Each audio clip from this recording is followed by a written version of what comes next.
हाय, आपके साथ मैं हूँ Surbhi Sharma. India TV YouTube channel subscribe करिए, बेल आइकन दबाएं।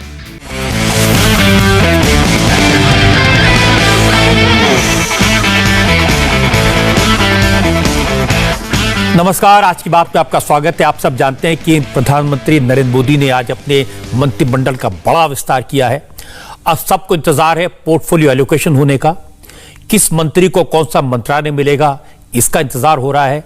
मेरी जानकारी है कि लिस्ट तैयार है और किसी भी वक्त इसे ऑफिशियली रिलीज किया जा सकता है। जैसे जानकारी मिलेगी मैं आपके साथ शेयर करूंगा। हमारे संवाददाता देवेंद्र पाराशर लगातार इस पर नजर बनाए रखे हुए हैं। लेकिन आज जो नया मंत्रिमंडल बना, इसका मैसेज क्या है, इसका राजनीतिक मतलब क्या है, यह आज मैं आपको बताऊंगा। जो नए चेहरे मंत्रिमंडल में शामिल किए गए, उनकी खासियत क्या है और उन्हें मंत्रिमंडल में शामिल करने के पीछे वजह क्या है, मकसद क्या है, इसकी बात करेंगे।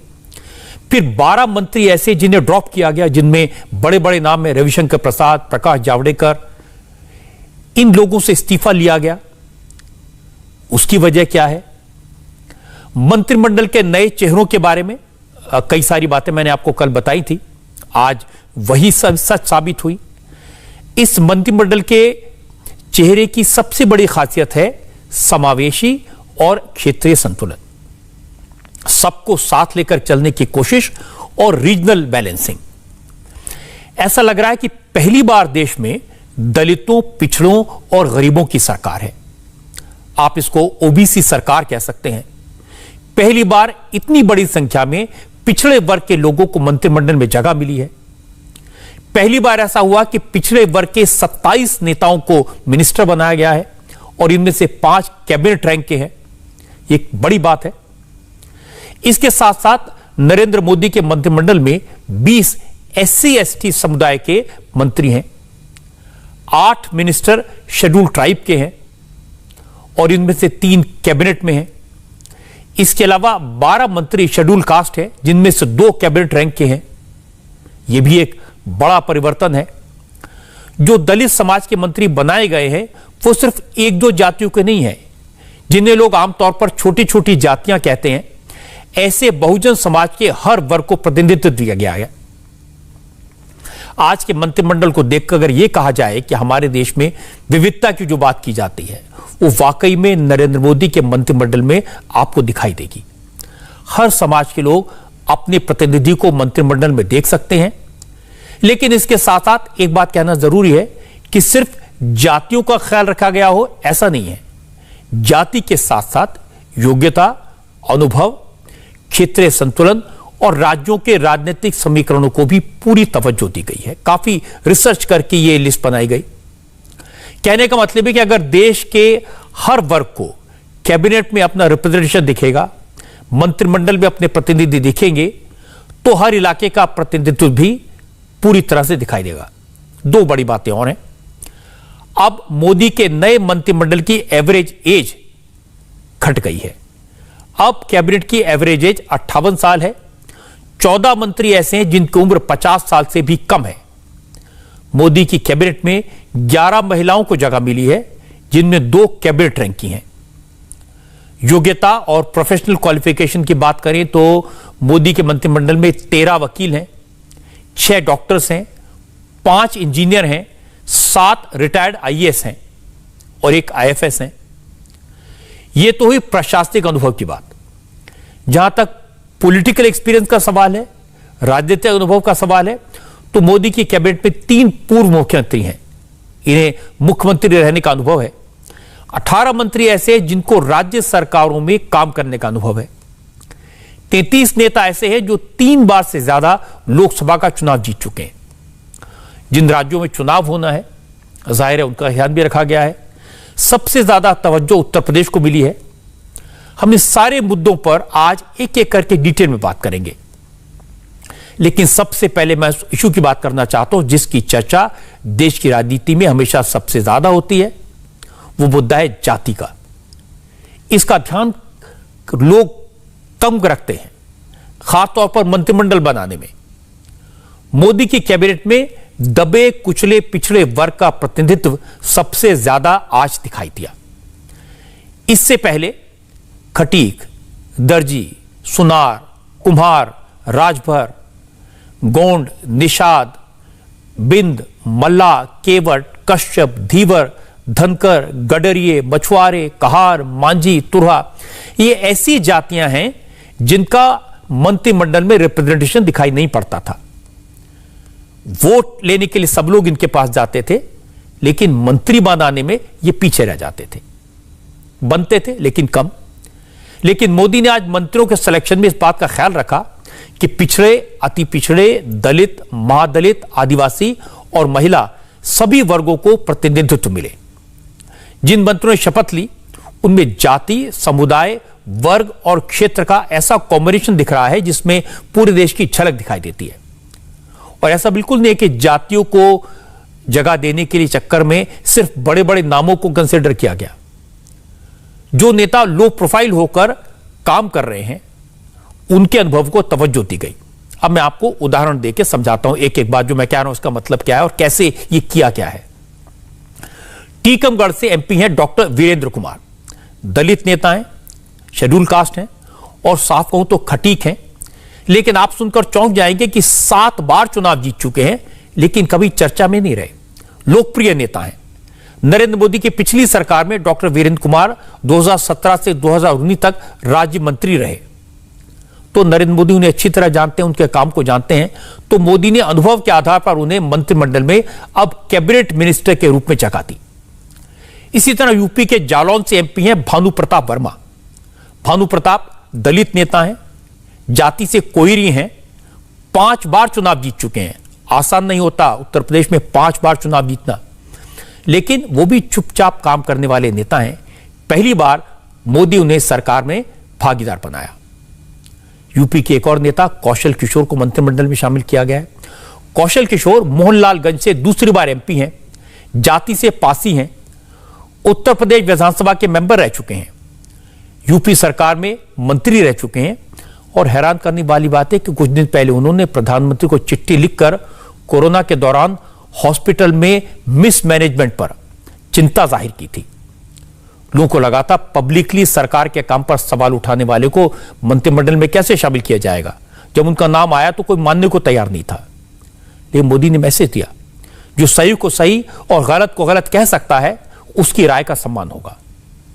अगर कहीं गड़बड़ी है तो उसे ठीक करने की नीयत से गलती बताना कोई गुनाह नहीं है। इसलिए मोदी ने कौशल किशोर को आज सरकार में शामिल किया, मंत्री बनाया। बिहार से आरसीपी सिंह हैं, पढ़े लिखे हैं, पिछड़े वर्ग से आते हैं, जाति से कुर्मी हैं, 1984 बैच के रिटायर्ड आईएएस हैं, राज्यसभा के मेंबर हैं, जेडीयू के अध्यक्ष हैं। उन्हें भी मंत्रिमंडल में जगह दी गई है। अगर पिछड़ों की बात करें तो यूपी में ही पंकज चौधरी को जगह मिली है, जो कुर्मी जाति से आते हैं, ओबीसी हैं, महाराजगंज से 6 बार लोकसभा का चुनाव जीत चुके हैं। इसका मतलब लोकप्रिय नेता हैं। इसी तरह बीएल वर्मा है, लोध है, कल्याण सिंह और उमा भारती इसी जाति के थे। दोनों सरकारों में मंत्री रह चुके, चीफ मिनिस्टर्स रह चुके हैं, अब सरकारों में नहीं है। अनुप्रिया पटेल पहले भी मोदी सरकार में थी, इस बार फिर राज्य मंत्री बनाया गया है, कुर्मी हैं, ओबीसी हैं। एसपी सिंह बघेल दलित हैं, धनकर जाति से हैं, भेड़ बकरी पालने वाले गडेरिया समुदाय से आते हैं। अब मोदी ने उन्हें अपने मंत्रिमंडल में जगह दी है। ऐसे तमाम उदाहरण है, बहुत सारे नाम हैं जो ये साबित करते हैं कि मोदी ने काफी रिसर्च के बाद, काफी डिस्कशन के बाद, कंसल्टेशन के बाद मंत्रियों का सिलेक्शन किया। ये सारे ऐसे लोग हैं जो अपने अपने इलाकों में पॉपुलर हैं, जिनके पास अपना बड़ा सपोर्ट बेस है। अब उन चेहरों की बात करते हैं जिनके नामों की चर्चा बहुत थी, जिन नेताओं ने लंबा इंतजार किया। अब उन्हें पार्टी उनके काम का इनाम दे रही है। ऐसे नेताओं में पहला नाम है ज्योतिरादित्य सिंधिया। ज्योतिरादित्य 1 साल से ज्यादा इंतजार करते रहे कोविड की वजह से। वो पिछले साल मार्च में कांग्रेस छोड़कर बीजेपी में शामिल हुए थे। कांग्रेस तोड़ दी, मध्य प्रदेश में कमलनाथ की सरकार गिराने और बीजेपी की सरकार बनाने में सिंधिया का बड़ा रोल रहा। उनके साथ बड़ी संख्या में एमएलए टूटकर आए थे, उसी वजह से कांग्रेस की सरकार गिरी। बीजेपी ने उन्हें केंद्र सरकार में मंत्री बनाने का वादा किया था, लेकिन बीच में कोरोना आ गया, लॉकडाउन लग गया। हालांकि इस बीच बीजेपी ने उन्हें राज्यसभा का मेंबर तो बनाया। सिंधिया राहुल गांधी की कोर टीम के मेंबर थे एक जमाने में, और आज नरेंद्र मोदी ने उन्हें अपनी कैबिनेट में मेंबर बनाया है। मनमोहन सिंह की जब सरकार थी तो सिंधिया उसमें मंत्री थे।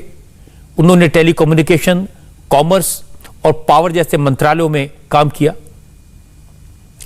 अब नरेंद्र मोदी की सरकार में क्या जिम्मेदारी मिलेगी, कौन सा मंत्रालय मिलेगा, इसकी इंफॉर्मेशन थोड़ी देर बाद मिल जाएगी।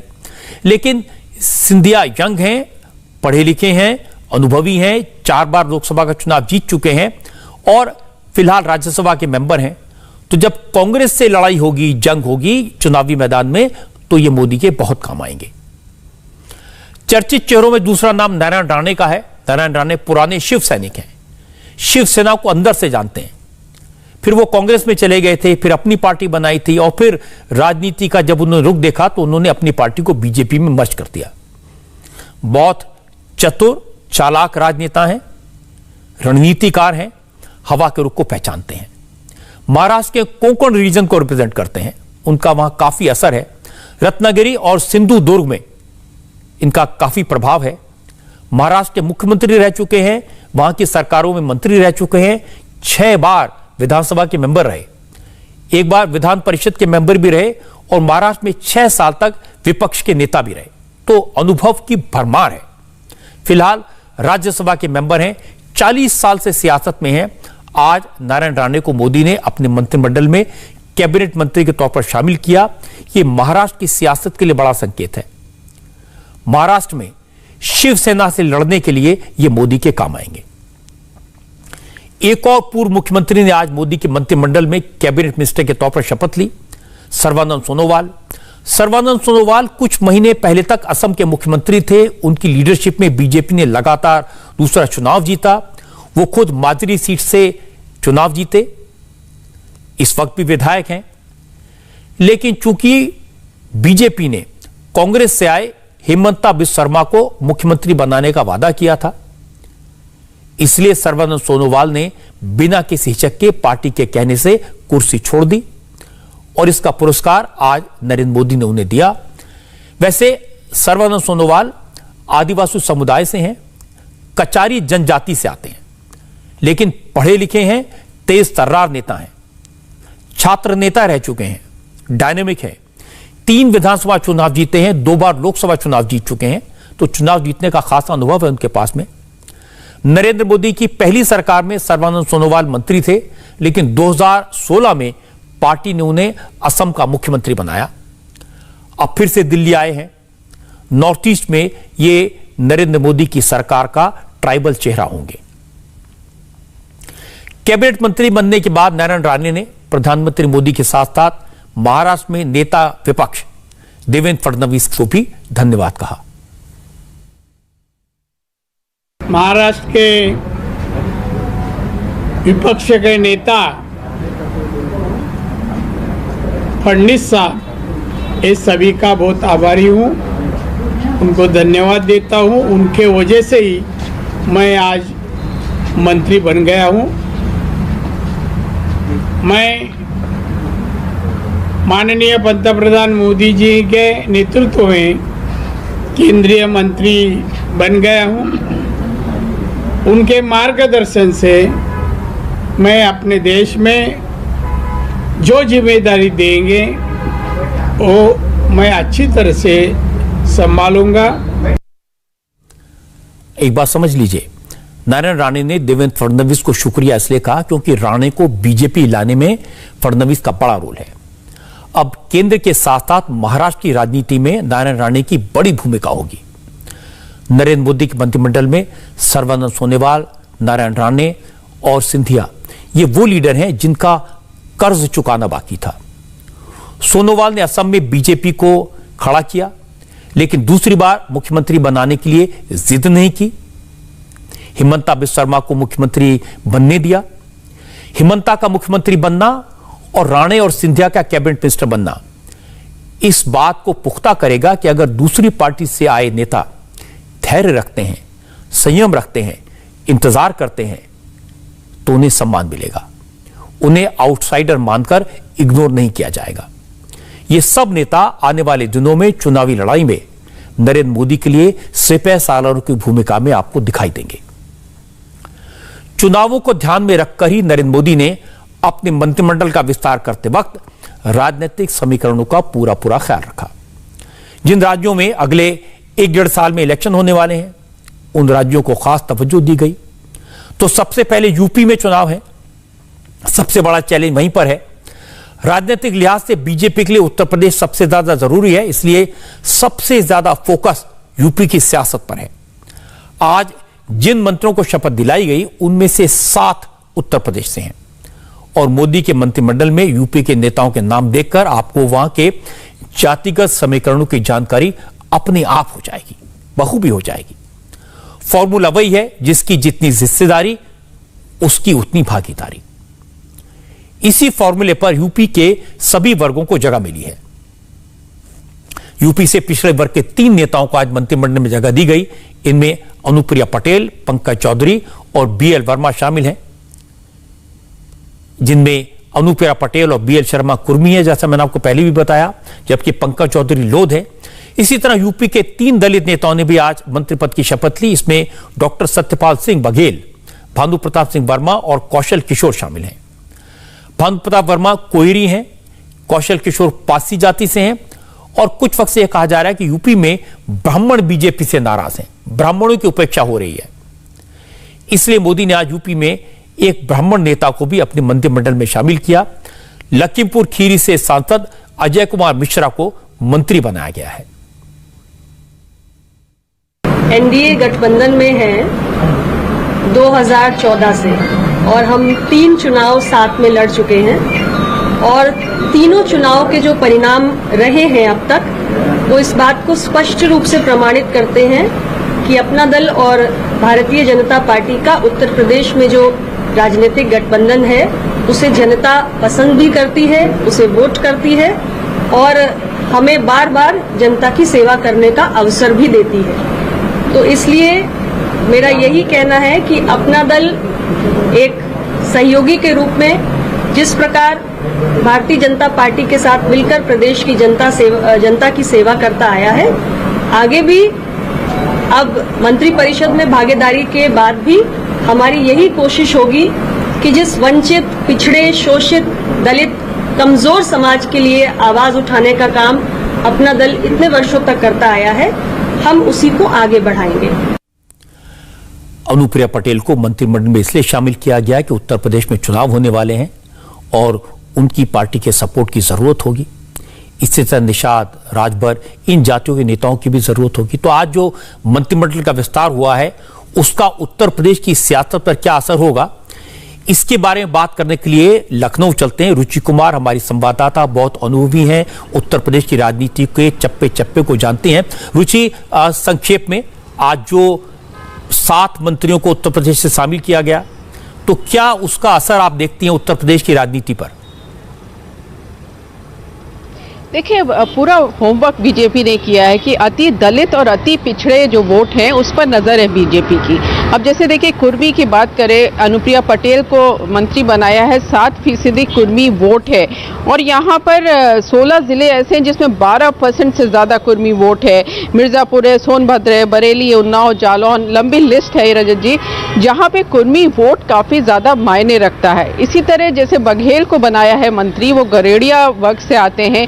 आगरा के आसपास उनकी जाति का काफ़ी ज़्यादा प्रभाव है। फिर अति दलित पे अगर हम जाएंगे तो कौशल किशोर को मंत्री बनाया है, जो पासियों के बड़े नेता माने जाते हैं। उनकी पत्नी यहाँ लखनऊ से विधायक हैं और जो अवध रीजन जिसको कहा जाता है, उसमें उनका काफ़ी ज़्यादा प्रभाव है। ऐसा कहा जाता है कि करीब 35 ज़िले ऐसे हैं जहाँ पर ये पासी वोट काफ़ी ज़्यादा मायने रखता है। फैज़ाबाद, बहराइच, सीतापुर, लखनऊ आसपास के सारे इलाकों में, तो उस पर उनकी नज़र है। फिर कोरी है, तो कोरी बुंदेलखंड का जो इलाका है जालौन के आसपास, वहाँ पर वोट मिल सकता है बीजेपी को। तो साफ है कि अखिलेश यादव और मायावती पर निशाना साधा है बीजेपी ने कि जो मायावती से जो गैर जाटव वोट है वो बीजेपी की तरफ आ जाए और ओबीसी में अखिलेश यादव का जो यादव वोट है वो उसके छोड़ के बाकी बीजेपी में आ जाए। हालांकि पिछले चुनाव में हमने देखा, चाहे 2014 का चुनाव हो, फिर 17 का, फिर 19 का, कि मायावती का अपना वोट भी बीजेपी में आ गया। जाटव भी बड़े पैमाने पे बीजेपी में आए और यादव भी आए। तो बीजेपी पहले से ही सेंध लगा चुकी है, तैयारी रजत जी पूरी है कि 2022 का चुनाव हो तो ये जो ओबीसी और दलित है, खासतौर से अति पिछड़े और अति दलित, वो बीजेपी की तरफ अट्रैक्ट हो, इसकी पूरी कोशिश इस मंत्रिमंडल विस्तार में हमें दिखाई दी है। रजत जी, रुचि, आपने बड़े अच्छे से एक्सप्लेन कर दिया, क्योंकि उत्तर प्रदेश में मुकाबला मायावती की बीएसपी से है, अखिलेश यादव की समाजवादी पार्टी से है। ये दोनों पार्टियां ऐसी हैं जो जातियों के समीकरण पर डिपेंड करती हैं, जातिगत वोटों पर डिपेंड करती हैं। तो उसको तोड़ने की रणनीति नरेंद्र मोदी ने बनाई है और ये आज के मंत्रिमंडल के विस्तार में रिफ्लेक्ट किया है। तो बहुत बहुत शुक्रिया आपका रुचि कुमार ये समझाने के लिए। गौर करने वाली बात यह है कि बीजेपी के जो ब्राह्मण नेता ये बार बार शोर मचा रहे थे कि ब्राह्मण बीजेपी से नाराज हैं, ब्राह्मण वोट नहीं देंगे, बीजेपी से छिटक जाएंगे, और बड़ा प्रेशर बनाने की कोशिश हो रही थी। तो उन्हें जरूर मायूस होना पड़ा, क्योंकि नरेंद्र मोदी किसी प्रेशर में आते नहीं, ये उनका स्वभाव नहीं है। ज्यादा प्रेशर बनाया तो नुकसान ही होगा। और ध्यान देने वाली बात है, अगर नए मंत्रियों के साथ साथ पुराने मंत्रियों को जोड़ लें तो इस वक्त मोदी के मंत्रिमंडल में उत्तर प्रदेश से कुल 16 मंत्री हैं। खुद नरेंद्र मोदी भी टेक्निकली उत्तर प्रदेश से एमपी हैं। नंबर 2 की पोजीशन पर राजनाथ सिंह उत्तर प्रदेश के हैं, मुख्यमंत्री रह चुके हैं। स्मृति ईरानी अमेठी से इलेक्टेड है, वो भी यूपी की मानी जाएंगी। मुख्तार अब्बास नकवी वो उत्तर प्रदेश के हैं। अब ज्यादा सोचें तो हरदीप सिंह पुरी भी यूपी से राज्यसभा के एमपी हैं, हालांकि वो पंजाब के माने जाएंगे। तो कुल मिलाकर उत्तर प्रदेश का रिप्रेजेंटेशन काफी है। ये यूपी की जनता को एक मैसेज देने की कोशिश की गई है। और जैसा रुचि बता रही थी कि जातिगत समीकरण बड़े सोच समझकर रणनीति बनाते हुए तैयार किए गए हैं। दूसरा एक राज्य है जहां पर बड़ा चैलेंज नरेंद्र मोदी को मिलेगा, वो है गुजरात। गुजरात के असेंबली इलेक्शन अगले साल के आखिर में होंगे। तो यहां और गुजरात की सियासत को नरेंद्र मोदी फिंगर टिप्स पर जानते हैं। 13 साल मुख्यमंत्री रहे हैं, बार बार चुनाव जीते हैं। आज नरेंद्र मोदी ने जिन नेताओं को मंत्री बनाया उनमें से 5 गुजरात के हैं। इनमें से पुरुषोत्तम रूपाला और मनसुख मंडाविया, ये पहले भी नरेंद्र मोदी की सरकार में मिनिस्टर थे, लेकिन अब वो राज्य मंत्री से एलिवेट होकर कैबिनेट मिनिस्टर बन गए हैं। दोनों का प्रमोशन हुआ है और ये दोनों गुजरात के प्रभावशाली पाटीदार समाज से आते हैं। गुजरात में 15% पाटीदार समाज के लोग हैं। इसमें से भी 55% कड़वा पटेल और 45% लेउआ पटेल हैं। इनके अलावा महेंद्र भाई मुंजपारा, देवू सिंह चौहान और दशना विक्रम, इनको भी मंत्री बनाया गया है। ये तीनों नेता ओबीसी समुदाय से आते हैं। महेंद्र भाई मुंजपारा कोली समाज को रिप्रेजेंट करते हैं। गुजरात में 14 से 15% कोली समाज के लोग हैं। देवू सिंह चौहान क्षत्रिय ओबीसी हैं, जो गुजरात में 12% हैं। और दशना विक्रम जादौश दर्जी समाज से आती हैं। कुल मिलाकर गुजरात में 40% आबादी ओबीसी समाज की है और इसे नरेंद्र मोदी अच्छी तरह समझते हैं। निर्णय कपूर हमारे साथ अहमदाबाद से इस वक्त साथ में है। निर्णय कपूर भी गुजरात की राजनीति के कण कण को जानते हैं, वहां के समीकरणों को, राजनीतिक इक्वेशंस को जानते हैं। तो निर्णय क्विकली आप बता दीजिए कि आज जो 5 मंत्री शामिल हुए हैं गुजरात से, क्या असर पड़ेगा उनका गुजरात के जो राजनीतिक समीकरण है उन पर?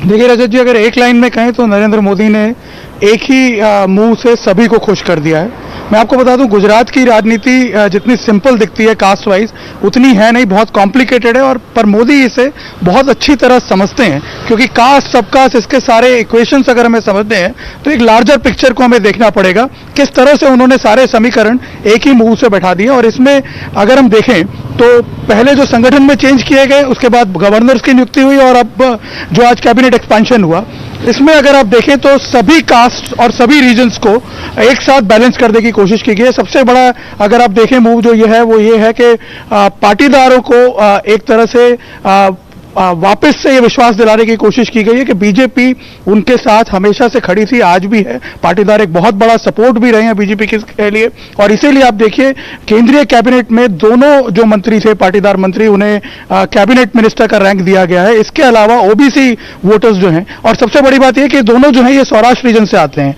सौराष्ट्र एक बहुत इंपॉर्टेंट रीजन है बीजेपी के लिए। इसके अलावा कोली वोटर्स जो ओबीसी वोट बैंक का सबसे बड़ा कॉन्स्टिट्यूएंट्स हैं, उनको भी उसमें भी काफी कास्ट सबकास्ट इन्वॉल्व हैं। आप देखिए आज जिसे मंत्री बनाया गया है डॉक्टर महेंद्र मूंजपरा, वो चुवाड़िया कोली समाज से आते हैं, और इससे पहले भावनगर की सांसद जो हैं भारती बहन, उन्हें बीजेपी ने संगठन में उपाध्यक्ष का पद दिया अभी कुछ समय पहले ही। और इसके अलावा आप देखें ओबीसी को लार्जर लेवल पे सेटिस्फाई करने के लिए मध्य गुजरात से ठाकुर क्षत्रिय समाज के देवू सिंह चौहान को बनाया गया, दक्षिण गुजरात से दर्शनाबेन जरदौस को बनाया गया, क्योंकि दक्षिण गुजरात का रिप्रेजेंटेशन भी जरूरी था। बीजेपी का काफी स्ट्रांग एक होल्ड बनता जा रहा है वहां पे। इसी कड़ी में अगर आप देखें तो कुछ दिन पहले, अभी 2 दिन पहले ही गवर्नर वहां से नियुक्त किए गए, आदिवासी समाज को बिलोंग करते हैं मंगूभाई पटेल। तो आप देखें अगर इसको लार्जर पर्सपेक्टिव में, तो एक तरह से सभी समाज के लोगों को, सभी वर्ग के लोगों को और सभी रीजन के लोगों को एक साथ बैलेंस करने की कोशिश की गई। और मैं आपको बता दूं कि एक तरफ कांग्रेस की जो जातिगत राजनीति है उसको काउंटर करने का कोशिश किया है, और दूसरा जो यहां पे हम देख रहे हैं पिछले दिनों में एक आम आदमी पार्टी जिस तरह से प्रयास कर रही है, पाटीदार वोट बैंक को अपनी तरफ खींचने का प्रयास कर रही है, कहीं ना कहीं वो भी उनके दिमाग में जरूर होगा। हालांकि अभी इतना बड़ा खतरा नहीं है वो, लेकिन मैं आपको बता दूं कि मोदी जो है वो कभी ओवर कॉन्फिडेंट नहीं रहते। वो हमेशा सोच के पहले से प्लान करके चीजों को इस तरह अरेंज करते हैं कि अब अगले 1.5 साल में इसको एक प्रॉपर तरीके से एग्जीक्यूट किया जा सके। जी, निर्णय आपने अच्छी बात बता दी कि एक तो नरेंद्र मोदी की जो काम करने का तरीका है वो तो साफ हो गया एक के बाद एक, जब चुनाव जीतती है बीजेपी और गुजरात में खासतौर से। और दूसरा आपने कहा कि जातिगत समीकरणों के साथ साथ रीजनल बैलेंस को भी गुजरात में बनाने की कोशिश की गई है आज के मंत्रिमंडल एक्सपेंशन में। बहुत बहुत शुक्रिया आपका निर्णय कपूर। गुजरात बीजेपी का गढ़ है, ऐसा राज्य जहां कांग्रेस से बीजेपी की सीधे टक्कर होती है, लेकिन नरेंद्र मोदी जब गुजरात के मुख्यमंत्री बने उसके बाद से गुजरात में कांग्रेस का ग्राफ लगातार गिर रहा है। मोदी जब गुजरात से केंद्र की राजनीति में आ गए, प्रधानमंत्री बन गए, तो कांग्रेस को लगा कि गुजरात में अब अपनी जमीन तलाशी जा सकती है। इसके तहत सबसे पहले बीजेपी के बड़े वोट बैंक पाटीदार समाज में सेंध लगाने की कोशिश हुई। आरक्षण के नाम पर पाटीदार आंदोलन खड़ा हुआ, इसका असर दिखाई भी दिया। पिछले असेंबली इलेक्शन में इसका असर काफी था, कांग्रेस लड़ाई में नजर आई, लेकिन इसके बाद लोकसभा इलेक्शन में, लोकल बॉडी इलेक्शन में बीजेपी ने कांग्रेस को फिर से जमीन पर लाकर पटक दिया। कांग्रेस दलित, पिछड़े और पाटीदार समाज के जिन नेताओं को खड़ा करने में सफल हुई थी वो अपनी क्रेडिबिलिटी खो चुके हैं। लेकिन मोदी जानते हैं सियासत में विरोधी को कमजोर नहीं समझना चाहिए। वो राजनीति का हर दांव जानते हैं, इसलिए आज उन्होंने भविष्य को ध्यान में रखते हुए अपने मंत्रिमंडल में गुजरात के ऐसे नेताओं का सिलेक्शन किया जो जाति के साथ साथ रीजनल सिलेक्शन में भी, रीजनल बैलेंस बनाने में भी काम आएंगे। बिहार से मोदी मंत्रिमंडल में 2 नए चेहरे शामिल किए गए हैं। हालांकि बिहार में चुनाव हो चुके हैं, लेकिन शिवसेना और अकाली दल के सरकार से बाहर होने के बाद जेडीयू का सरकार में शामिल होना जरूरी था। यह एनडीए की सरकार दिखे, यह जरूरी था। इसलिए आज जेडीयू के कोटे से आरसीपी सिंह को कैबिनेट मिनिस्टर के रूप में शपथ दिलाई गई। इसके अलावा हाजीपुर से लोकसभा एमपी पशुपति पारस को भी कैबिनेट मिनिस्टर बनाया गया। वो लोक जनशक्ति पार्टी के कोटे से मंत्री बने हैं, रामविलास पासवान के भाई हैं। पासवान के निधन के बाद ये जगह खाली हो गई थी, लेकिन परिवार में झगड़ा हुआ, चिराग पासवान को पार्टी के अध्यक्ष पद से हटाया गया। एमपीज पशुपति पारस के साथ हैं, इसलिए मोदी ने पशुपति पारस को रामविलास पासवान की जगह अपने मंत्रिमंडल में जगह दे दी। हालांकि चिराग पासवान इससे काफी नाराज हैं। उन्होंने मुझ पर इतना विश्वास किया और पहली बार मैं लोकसभा का सदस्य चुनाव जीत के आया हूं और मुझको उन्होंने भारत सरकार के कैबिनेट मंत्री बनाने का निर्वाचित किया उन्होंने।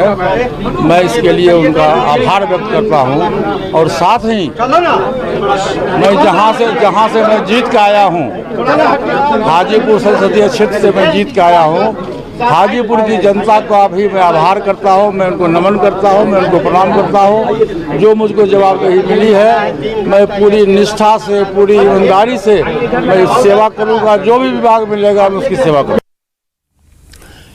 बिहार से जेडीयू के एमपी आरसीपी सिंह को कैबिनेट मिनिस्टर बनाया गया। इससे जेडीयू के सांसद ललन सिंह नाराज हैं। ललन सिंह की नाराजगी के सवाल पर आरसीपी सिंह ने क्या कहा, यह भी मैं आपको सुनवा देता हूं।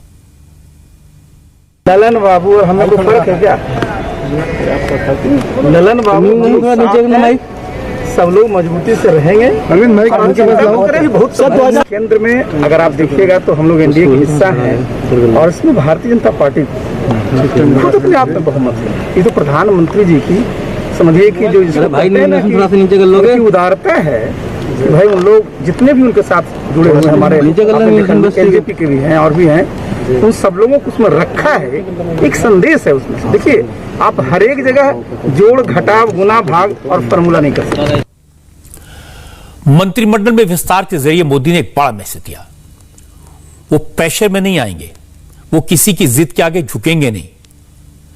2 दिन पहले तक जेडीयू के नेता बीजेपी से मोलभाव कर रहे थे, मंत्रिमंडल में 4 जगह मांग रहे थे, 1 कैबिनेट और 3 राज्य मंत्री तक। तर्क यह था कि बीजेपी के बिहार में 17 एमपी हैं, 5 मंत्री हैं और जेडीयू के 16 एमपी हैं, इसलिए 4 मंत्री पद मिलने चाहिए। लेकिन मोदी ने इस बात को नहीं माना। आपको याद होगा कि पिछली बार सरकार के गठन के वक्त नीतीश कुमार ने इसी जिद के कारण मंत्रिपरिषद में शामिल होने से इनकार कर दिया था। लेकिन इस बार उन्हें झुकना पड़ा क्योंकि बिहार में भी राजनीति के इक्वेशन बदल चुके हैं। इस बार नीतीश कुमार को अपनी पार्टी के लिए 1 कैबिनेट मिनिस्टर के पद से संतोष करना पड़ा। आज के मंत्रिमंडल में जो विस्तार हुआ है उसमें कर्नाटक एक बड़ा इंपॉर्टेंट फैक्टर है। कर्नाटक के 4 एमपीज को मोदी के मंत्रिमंडल में जगह मिली है। कर्नाटक के चिकमंगलुरु से लोकसभा के सांसद शोभा करंदलाजे को भी मंत्री बनाया गया है। वो कर्नाटक के 11% आबादी वाले वोकालिंगा समाज को रिप्रेजेंट करती हैं। करंदलाजे लगातार दूसरी बार एमपी बनी है। कर्नाटक के मुख्यमंत्री येदियुरप्पा की काफी करीबी मानी जाती हैं। कर्नाटक की सरकार में उनको काम करने का अनुभव है। इसी तरह कर्नाटक के ए नारायण स्वामी ने भी आज मंत्री पद की शपथ ली। दलित समाज से आते हैं। नारायण स्वामी चित्रदुर्ग से एमपी हैं और मैं आपको बता दूं कि कर्नाटक में सबसे ज्यादा करीब 20% लोग दलित समाज के हैं। इसी तरह लिंगायत समुदाय से आने वाले भगवंत कुबा भी मंत्री बने हैं।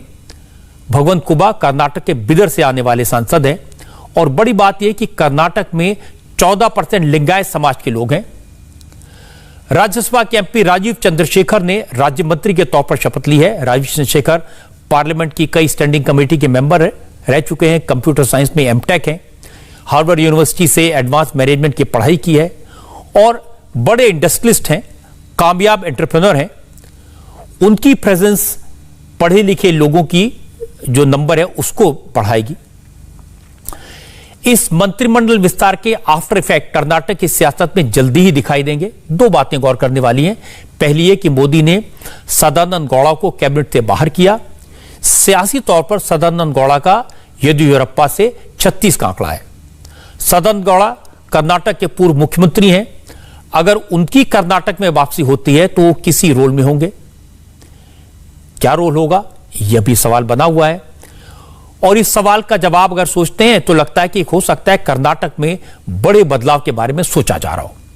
शायद यही वजह है कि येदियुरप्पा की करीबी शोभा करंदलाजे को मोदी ने मंत्रिमंडल में दगा दी है। वो मंत्री बन गई हैं। जहां तक जातिगत समीकरणों का सवाल है तो मोदी ने कर्नाटक के सभी समुदायों को संभाला।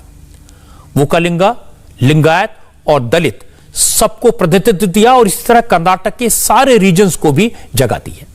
तो ये सारे इक्वेशन का ध्यान रखा गया है। इसी तरह 48 लोकसभा सीटों वाले महाराष्ट्र से मोदी मंत्रिमंडल में 4 सांसदों को मंत्री बनाया गया है।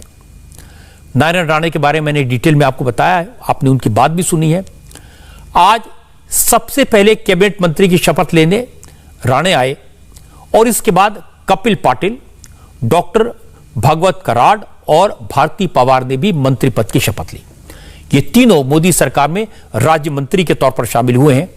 कपिल पाटिल महाराष्ट्र के भिवंडी से लोकसभा सांसद हैं, दूसरी बार एमपी बने हैं और महाराष्ट्र के कोंकण रीजन को रिप्रेजेंट करते हैं। कपिल पाटिल आगरी समाज से हैं। ये मछुआरों की तरह की एक कम्युनिटी है जो ओबीसी समुदाय में आती है। और इसी तरह मराठवाड़ा रीजन से डॉक्टर भागवत कराड मिनिस्टर बने हैं। महाराष्ट्र में पहली बार राज्यसभा सांसद बने कराड भी ओबीसी समाज से आते हैं। महाराष्ट्र के खानदेन इलाके से आने वाली डॉक्टर भारती पवार भी मोदी की टीम का हिस्सा बनी है। नासिक रीजन में इनकी अच्छी पकड़ है। भारती पवार डिंडोरी लोकसभा सीट से एमपी हैं। आदिवासी समाज को रिप्रेजेंट करती हैं। फर्स्ट टाइम एमपी हैं, पेशे से डॉक्टर हैं। नरेंद्र मोदी ने उन नेताओं का ख्याल रखा जिन्होंने लंबे वक्त तक बिना कुछ मांगे पार्टी का काम किया, जो जिम्मेदारी दी गई उसे निभाया। इस तरह के नेताओं में सबसे पहला नाम है बीजेपी के महासचिव भूपेंद्र यादव का। भूपेंद्र यादव को कैबिनेट मिनिस्टर बनाया गया है। पिछड़े वर्ग से हैं, राजस्थान से आते हैं, सुप्रीम कोर्ट में वकालत करते हैं और इसके बाद सियासत में जब आए तो बीजेपी ने उन्हें कई राज्यों का प्रभारी बनाया। भूपेंद्र यादव ने बहुत भागदौड़ की, उन्हें राज्यसभा में लाया गया, दूसरा टर्म है, लेकिन मंत्री वो पहली बार बने। इसी तरह मोदी ने ओडिशा से बीजेपी के राज्यसभा एमपी अश्विनी वैष्णव को अपने मंत्रिमंडल में कैबिनेट मिनिस्टर के रूप में शामिल किया है। अश्विनी वैष्णव तेज तर्रार अफसर रहे हैं। आईआईटी से इंजीनियरिंग करने के बाद अमेरिका के पेंसिल्वेनिया यूनिवर्सिटी से एमबीए किया और फिर आईएएस बने। ओडिशा के बालासोर और कटक के डिस्ट्रिक्ट मजिस्ट्रेट रहे। अटल बिहारी वाजपेयी जब प्रधानमंत्री थे तो उस वक्त अश्विनी वैष्णव पीएमओ में तैनात थे। मोदी के करीबी और विश्वास पात्र हैं। उन्होंने आज कैबिनेट मिनिस्टर के तौर पर शपथ ली। हैरान करने वाला एक नाम पश्चिम बंगाल से आया। इस नाम की जानकारी मैंने कल आपको दी थी, आज की बात में बताया था। नाम है शांतनु ठाकुर। शांतनु ठाकुर पश्चिम बंगाल में मतुआ समाज से आते हैं। 38 साल से शांतनु बनगांव लोकसभा सीट से एमपी हैं। शांतनु की मतुआ समुदाय पर अच्छी पकड़ है। इस समुदाय का पश्चिम बंगाल की 70 सीटों पर असर है। बीजेपी बंगाल में भले ही सरकार न बना पाई हो, लेकिन मोदी ने यह मैसेज दिया कि जिन नेताओं ने पार्टी के लिए काम किया, जान लगा दी, जिन लोगों ने बीजेपी को सपोर्ट किया, पार्टी उनके साथ खड़ी है और उन्हें उनकी मेहनत का पूरा इनाम मिलेगा। आज के मंत्रिमंडल विस्तार की एक और खास बात है कि जिन मंत्रियों ने मेहनत से काम किया, परफॉर्म किया, प्रधानमंत्री मोदी की अपेक्षाओं पर खरे उतरे, उन्हें मोदी ने प्रमोट भी किया। उनके काम का फल मिला। कुल 7 ऐसे मिनिस्टर हैं जो अब तक राज्य मंत्री के तौर पर काम कर रहे थे, लेकिन अब वो कैबिनेट मंत्री होंगे। पहला नाम है अरुणाचल के किरण रिजिजू का। अरुणाचल वेस्ट से तीसरी बार सांसद हैं। मोदी की पहली सरकार में उन्हें होम मिनिस्ट्री में स्टेट मिनिस्टर बनाया गया था। जब मोदी दूसरी बार प्रधानमंत्री बने तो किरण रिजिजू को स्वतंत्र प्रभार दिया, स्पोर्ट्स मिनिस्टर बनाया। लेकिन जिस तरह से किरण रिजिजू ने मेहनत की और उसके बाद मोदी ने उन्हें अपनी आज कैबिनेट में शामिल किया, आज वो कैबिनेट मिनिस्टर बन गए। आदरणीय प्रधानमंत्री जी को धन्यवाद देता हूं कि भरोसा जताया है और अपना कैबिनेट में शामिल किया। प्रधानमंत्री जी का जो विजन है ये उसको रिफ्लेक्ट करता है। हम लोगों को काम करने का मौका मिला। जहां भी मौका देगा हम लोग को जनता का सेवा करना चाहिए। जब भी और जहां भी जो हमको जिम्मेदारी दिया जाएगा वो जिम्मेदारी को हम दिल से एक तपस्या करके हम लोगों के लिए काम करते रहेंगे। यही हमारा पार्टी ने हमको सिखाया है और यही प्रधानमंत्री जी का अपेक्षा है हम लोगों से। सर, कई बड़े नामों को मोदी कैबिनेट से ड्रॉप किया गया है, आपको क्या लगता है इसके पीछे क्या है? उसके लिए मैं कैसे, क्या परफॉर्मेंस एक वजह है? मुझे जो सेवा करने का मौका मिला, सर क्या मुझे काम करना है क्योंकि मुझे सेवा करने का मौका दिया है। इस तरह बीजेपी के एक और नौजवान नेता हिमाचल प्रदेश के अनुराग ठाकुर का प्रमोशन हुआ है। अनुराग ठाकुर फिलहाल राज्य मंत्री हैं। उनके पास वित्त मंत्रालय के साथ साथ कॉर्पोरेट अफेयर्स मिनिस्ट्री की जिम्मेदारी रही है। अनुराग ठाकुर हमीरपुर से चौथी बार एमपी हैं। अच्छे वक्ता हैं। पार्लियामेंट में हर मुद्दे पर सरकार का जोरदार तरीके से बचाव करते रहे हैं, एक्टिव रहते हैं, इसलिए आज उन्हें कैबिनेट मिनिस्टर बनाया गया। और इस वक्त की बड़ी खबर आपको बता दूं, नरेंद्र मोदी के मंत्रिमंडल को लेकर ताजा खबर इस वक्त मेरे पास में आई है। अमित शाह को मिनिस्ट्री ऑफ कॉर्पोरेशन बनाया गया है। मिनिस्ट्री ऑफ कॉर्पोरेशन की जिम्मेदारी संभालेंगे अमित शाह। गृह मंत्रालय के साथ साथ ये एडिशनल जिम्मेदारी उन्हें दी जाएगी और इससे बिल्कुल साफ है कि नरेंद्र मोदी के मन में इस सहकारिता मंत्रालय को लेकर कितनी बड़ी बात है। ये नया मंत्रालय क्रिएट किया गया है और चूंकि अमित शाह को सहकारिता मंत्रालय की जिम्मेदारी दी गई है, मिनिस्ट्री ऑफ कॉर्पोरेशन का चार्ज दिया गया है, इससे बिल्कुल साफ है कि नरेंद्र मोदी के मन में सहकारिता मंत्रालय के लिए क्या जगह है। तो ये बड़ी खबर है। मिनिस्ट्री ऑफ कॉर्पोरेशन की जिम्मेदारी अमित शाह को दी गई है। अमित शाह को होम मिनिस्ट्री के साथ साथ मिनिस्टर फॉर कॉर्पोरेशन बनाया गया है और प्रधानमंत्री Modi science and technology ministry अपने पास रखेंगे। साइंस एंड टेक्नोलॉजी मिनिस्ट्री ये भी एक बड़ी मिनिस्ट्री है, नरेंद्र मोदी के फेवरेट सब्जेक्ट्स में से है, तो इस मंत्रालय को प्रधानमंत्री अपने पास रखेंगे। ये नरेंद्र मोदी के मंत्रिमंडल को लेकर दूसरी बड़ी खबर है। सहकारिता मंत्रालय, मिनिस्ट्री ऑफ कॉर्पोरेशन जो नई मिनिस्ट्री बनी है, ये अमित शाह को इसका चार्ज दिया गया है और science and technology ministry Narendra Modi के पास रहेगी। एक बार आपको फिर से ये बड़ी खबर बता दूं, अमित शाह को मिनिस्ट्री ऑफ कॉर्पोरेशन बनाया गया है। मिनिस्ट्री ऑफ कॉर्पोरेशन की जिम्मेदारी अमित शाह संभालेंगे। वो होम मिनिस्टर बने रहेंगे। गृह मंत्रालय के साथ साथ ये एडिशनल जिम्मेदारी उन्हें दी गई है और जहां तक साइंस एंड टेक्नोलॉजी मिनिस्ट्री का सवाल है, ये प्रधानमंत्री नरेंद्र मोदी खुद इस मंत्रालय को देखेंगे। Science and technology Narendra Modi का फेवरेट सब्जेक्ट है। और हेल्थ मिनिस्ट्री को लेकर के बड़ी खबर आपको बता देते हैं। हेल्थ और केमिकल मिनिस्ट्री, इन दोनों को मिलाकर एक मिनिस्ट्री बना दी गई। ये हेल्थ मिनिस्ट्री को लेकर के ये बड़ी खबर है। हेल्थ और रसायन मंत्रालय एक ही होगा। ये तीसरी बड़ी खबर है। पहली, अमित शाह को मिनिस्टर ऑफ कॉर्पोरेशन बनाया गया है। ये बड़ा फैसला नरेंद्र मोदी ने आज मंत्रिमंडल विस्तार के साथ किया। अब मंत्रियों के बीच काम का बंटवारा ऐसे होगा जिसमें कई मंत्रालयों का बंटवारा एक ही मंत्री देखेगा। कई मंत्रालयों का चार्ज एक मंत्री के पास होगा। जैसे अभी नरेंद्र मोदी की सरकार में 53 मंत्रालय हैं। इन 53 मंत्रालयों को 30 विभागों में बांटा जाएगा। एक महकमे को एक कैबिनेट और 2 राज्य मंत्री देखेंगे। यह बड़ा साइंटिफिक तरीके से एक प्लान किया गया है। उदाहरण के तौर पर अब देश में हेल्थ मिनिस्टर और केमिकल फर्टिलाइजर मिनिस्टर एक कैबिनेट मिनिस्टर के पास में होगा। यानी जो मंत्री इलाज देखेगा वही मंत्री दवा का इंतजाम भी करेगा। ये जो अलग अलग मंत्रालय से जो टकराव होता था उसको दूर करने की साइंटिफिक कोशिश की गई है। अब तक देश में हेल्थ मिनिस्टर अलग होता था, केमिकल फर्टिलाइजर मिनिस्टर अलग होता था। अब चूंकि कोरोना के वक्त नई दवाओं को मंजूरी देनी थी तो हेल्थ मिनिस्ट्री और केमिकल फर्टिलाइजर मिनिस्ट्री के बीच कम्युनिकेशन गैप दिखा। दवाओं की मंजूरी देने में देरी हुई। नरेंद्र मोदी ने इस पर ध्यान दिया। अब ऐसा नहीं होगा। इसी तरह से बहुत सारे मंत्रालय ऐसे हैं जिनके काम ओवरलैप होते हैं।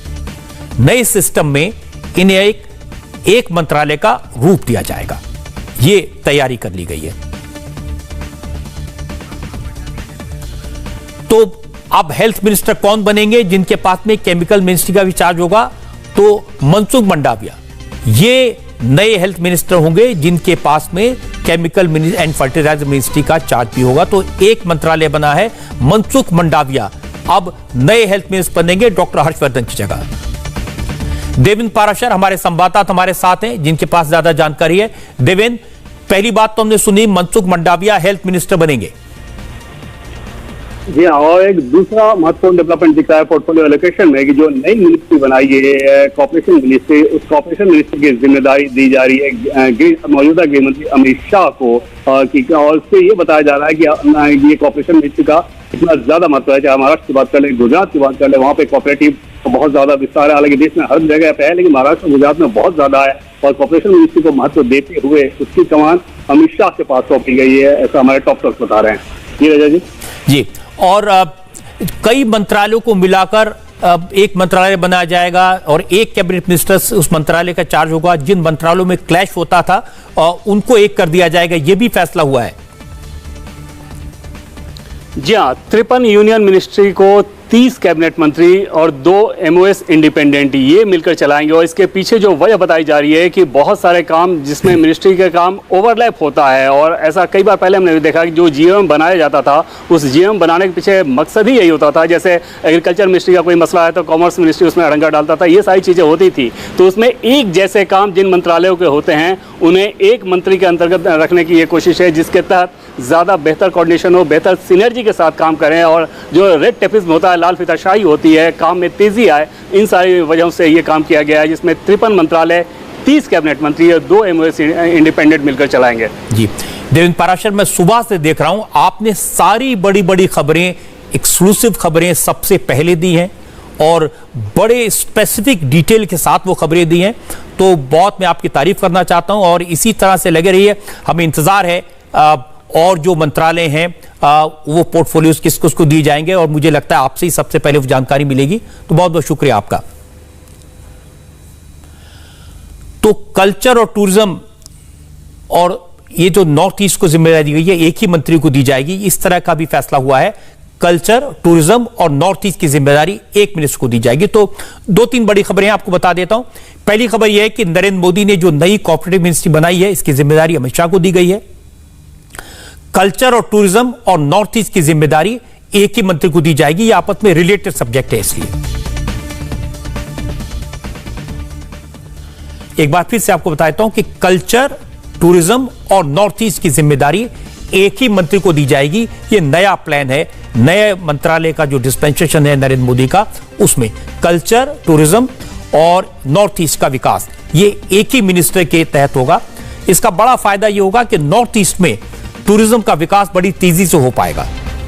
आमतौर पर टूरिज्म का फोकस नॉर्थ इंडिया में रहता है, आसान जगहों पर रहता है, लेकिन नॉर्थ ईस्ट टूरिज्म का बड़ा सेंटर बन सकता है। नरेंद्र मोदी बार बार कहते हैं कि बड़ा पोटेंशियल है नॉर्थ ईस्ट में, और अगर इसे टूरिज्म मिनिस्ट्री के साथ जोड़ा गया तो उसका लाभ होगा। तो एक बार फिर से देवेंद्र पाराशर के पास चलते हैं, जो सुबह से हमें लगातार नई नई जानकारियां बड़े सबसे पहले दे रहे हैं। देवेंद्र,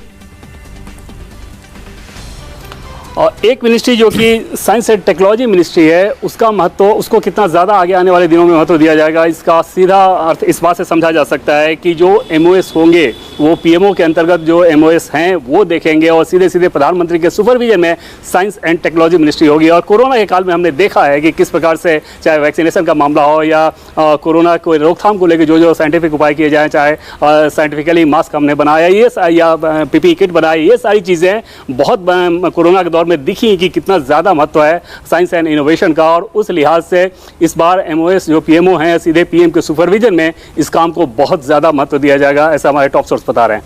जी रजा जी। तो 2-3 बड़ी खबरें हैं इस वक्त की, ये मैं एक एक करके आपको फिर से बता देता हूं। पहली खबर है कि नरेंद्र मोदी ने जो नई कोऑपरेटिव मिनिस्ट्री बनाई है, सहकारिता मंत्रालय, इसकी जिम्मेदारी अमित शाह को दी गई है, लेकिन साथ साथ वो होम मिनिस्टर भी बने रहेंगे, तो चौंके मत। होम मिनिस्ट्री के साथ साथ ये एडिशनल जिम्मेदारी इस मिनिस्ट्री की दी गई है। कल्चर, टूरिज्म और नॉर्थ ईस्ट की जिम्मेदारी एक ही मिनिस्टर को दी जाएगी। वो मिनिस्टर कौन होंगे आपको थोड़ी देर में बता देंगे। देश में हेल्थ मिनिस्टर और केमिकल फर्टिलाइजर मिनिस्टर एक ही होगा, यानी कि जो कैबिनेट का मिनिस्टर इलाज देखेगा वही कैबिनेट मिनिस्टर दवा का भी इंतजाम देखेगा। और ये मंडाविया को ये जिम्मेदारी दी गई है, ये अभी थोड़ी देर पहले हमें बताया। अब नरेंद्र मोदी देश में कुपोषण के खिलाफ एक बड़ा अभियान चलाएंगे। ये न्यूट्रिशन के खिलाफ, जो मेल न्यूट्रिशन है, जो बच्चों को खाना ठीक से नहीं मिलता, इसके लिए एक बड़ा अभियान चलाया जाएगा और इसकी जिम्मेदारी स्मृति ईरानी को दी जाएगी। ये एक बड़ा फैसला है। और देवेंद्र पाराशर से इसके बारे में फिर से बात कर लेते हैं। देवेंद्र, महिला बाल विकास मंत्रालय के साथ साथ ये एडिशनल रिस्पॉन्सिबिलिटी दी जाएगी स्मृति ईरानी को।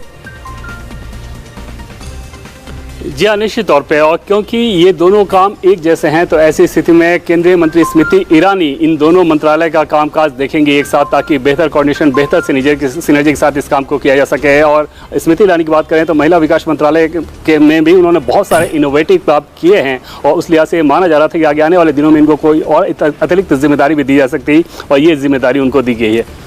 तो अमेठी से राहुल गांधी को हराकर पार्लियामेंट की मेंबर बनने वाली स्मृति ईरानी, जो इस समय बड़ी टीवी स्टार रह चुकी हैं, बहुत मेहनत से उन्होंने काम किया है।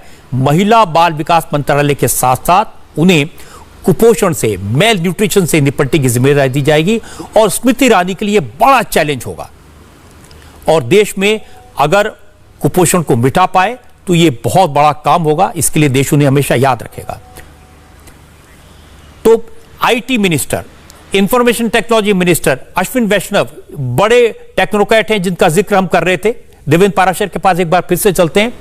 देवेंद्र, आईटी मिनिस्टर के बाद अश्विनी वैष्णव जी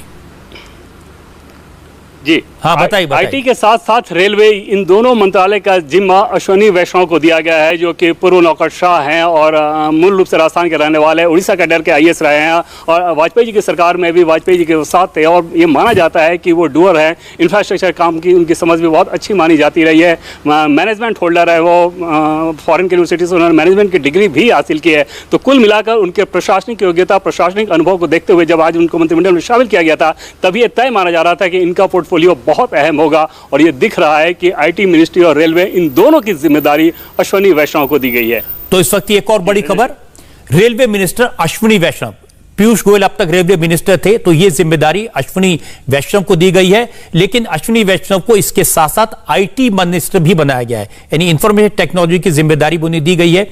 ये दो मंत्रालय एक साथ मिलकर काम करेंगे, ये एक नई इनोवेटिव सोच है। अश्विनी वैष्णव नए रेलवे मिनिस्टर होंगे, और अश्विनी वैष्णव को आईटी मंत्रालय का जिम्मेदारी भी दी गई है। ये इस वक्त एक और बड़ी खबर है। देवेंद्र यादव, देवेंद्र पाराशर हमारे साथ हैं, कुछ और इंफॉर्मेशन के पास है। देवेंद्र,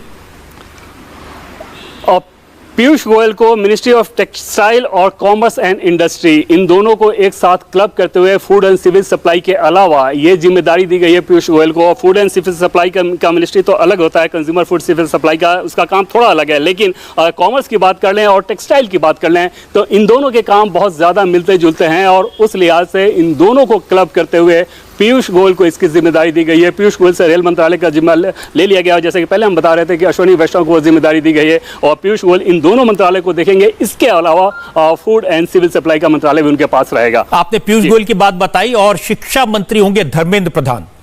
उड़ीसा के बड़े नेता हैं धर्मेंद्र प्रधान। पेट्रोलियम अब तक इनके पास मिनिस्ट्री थी, अब शिक्षा मंत्रालय की जिम्मेदारी धर्मेंद्र प्रधान को दी गई है। एक बार फिर से आपको बता दूं, बड़ी खबरें, पीयूष गोयल को कपड़ा मंत्री बनाया गया है, टेक्सटाइल मिनिस्टर बनाया गया है, स्मृति ईरानी से टेक्सटाइल मिनिस्ट्री ले ली गई है, और धर्मेंद्र प्रधान नए शिक्षा मंत्री होंगे। हाँ देवेंद्र,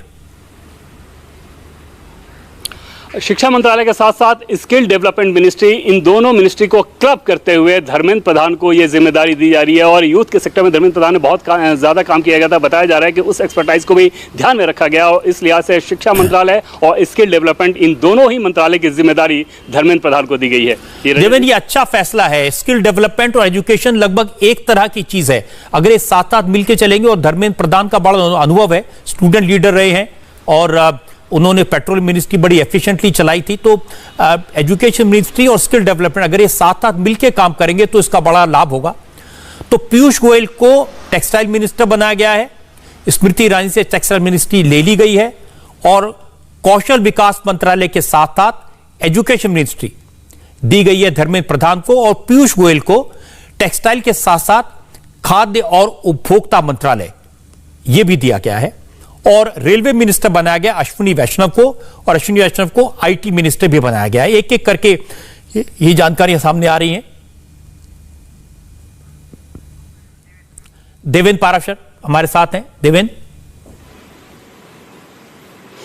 और फिलहाल एक इंफॉर्मेशन का इंतजार है कि कैबिनेट कमेटी ऑन सिक्योरिटी क्या उसमें भी बदलाव हुआ है, क्योंकि उसमें भी कुछ बदलाव की उम्मीद जताई जा रही थी, कुछ सोर्सेज इस बारे में बता रहे थे, लेकिन हमें उसका ऑफिशियल कंफर्मेशन का इंतजार है कि कैबिनेट कमेटी ऑन सिक्योरिटी में अगर बदलाव क्या किया गया है और अगर वो बदलाव है तो वो बदलाव किस प्रकार का किया गया, क्योंकि जाहिर तौर पर सबसे हाई प्रोफाइल कमेटी है देश की, और अगर सुरक्षा मामलों की समिति में कोई बदलाव होता है तो वो खबर बहुत ज़्यादा दिलचस्प होगी। फिलहाल उसके बारे में ऑफिशियल सोर्सेज से कंफर्मेशन का इंतजार है।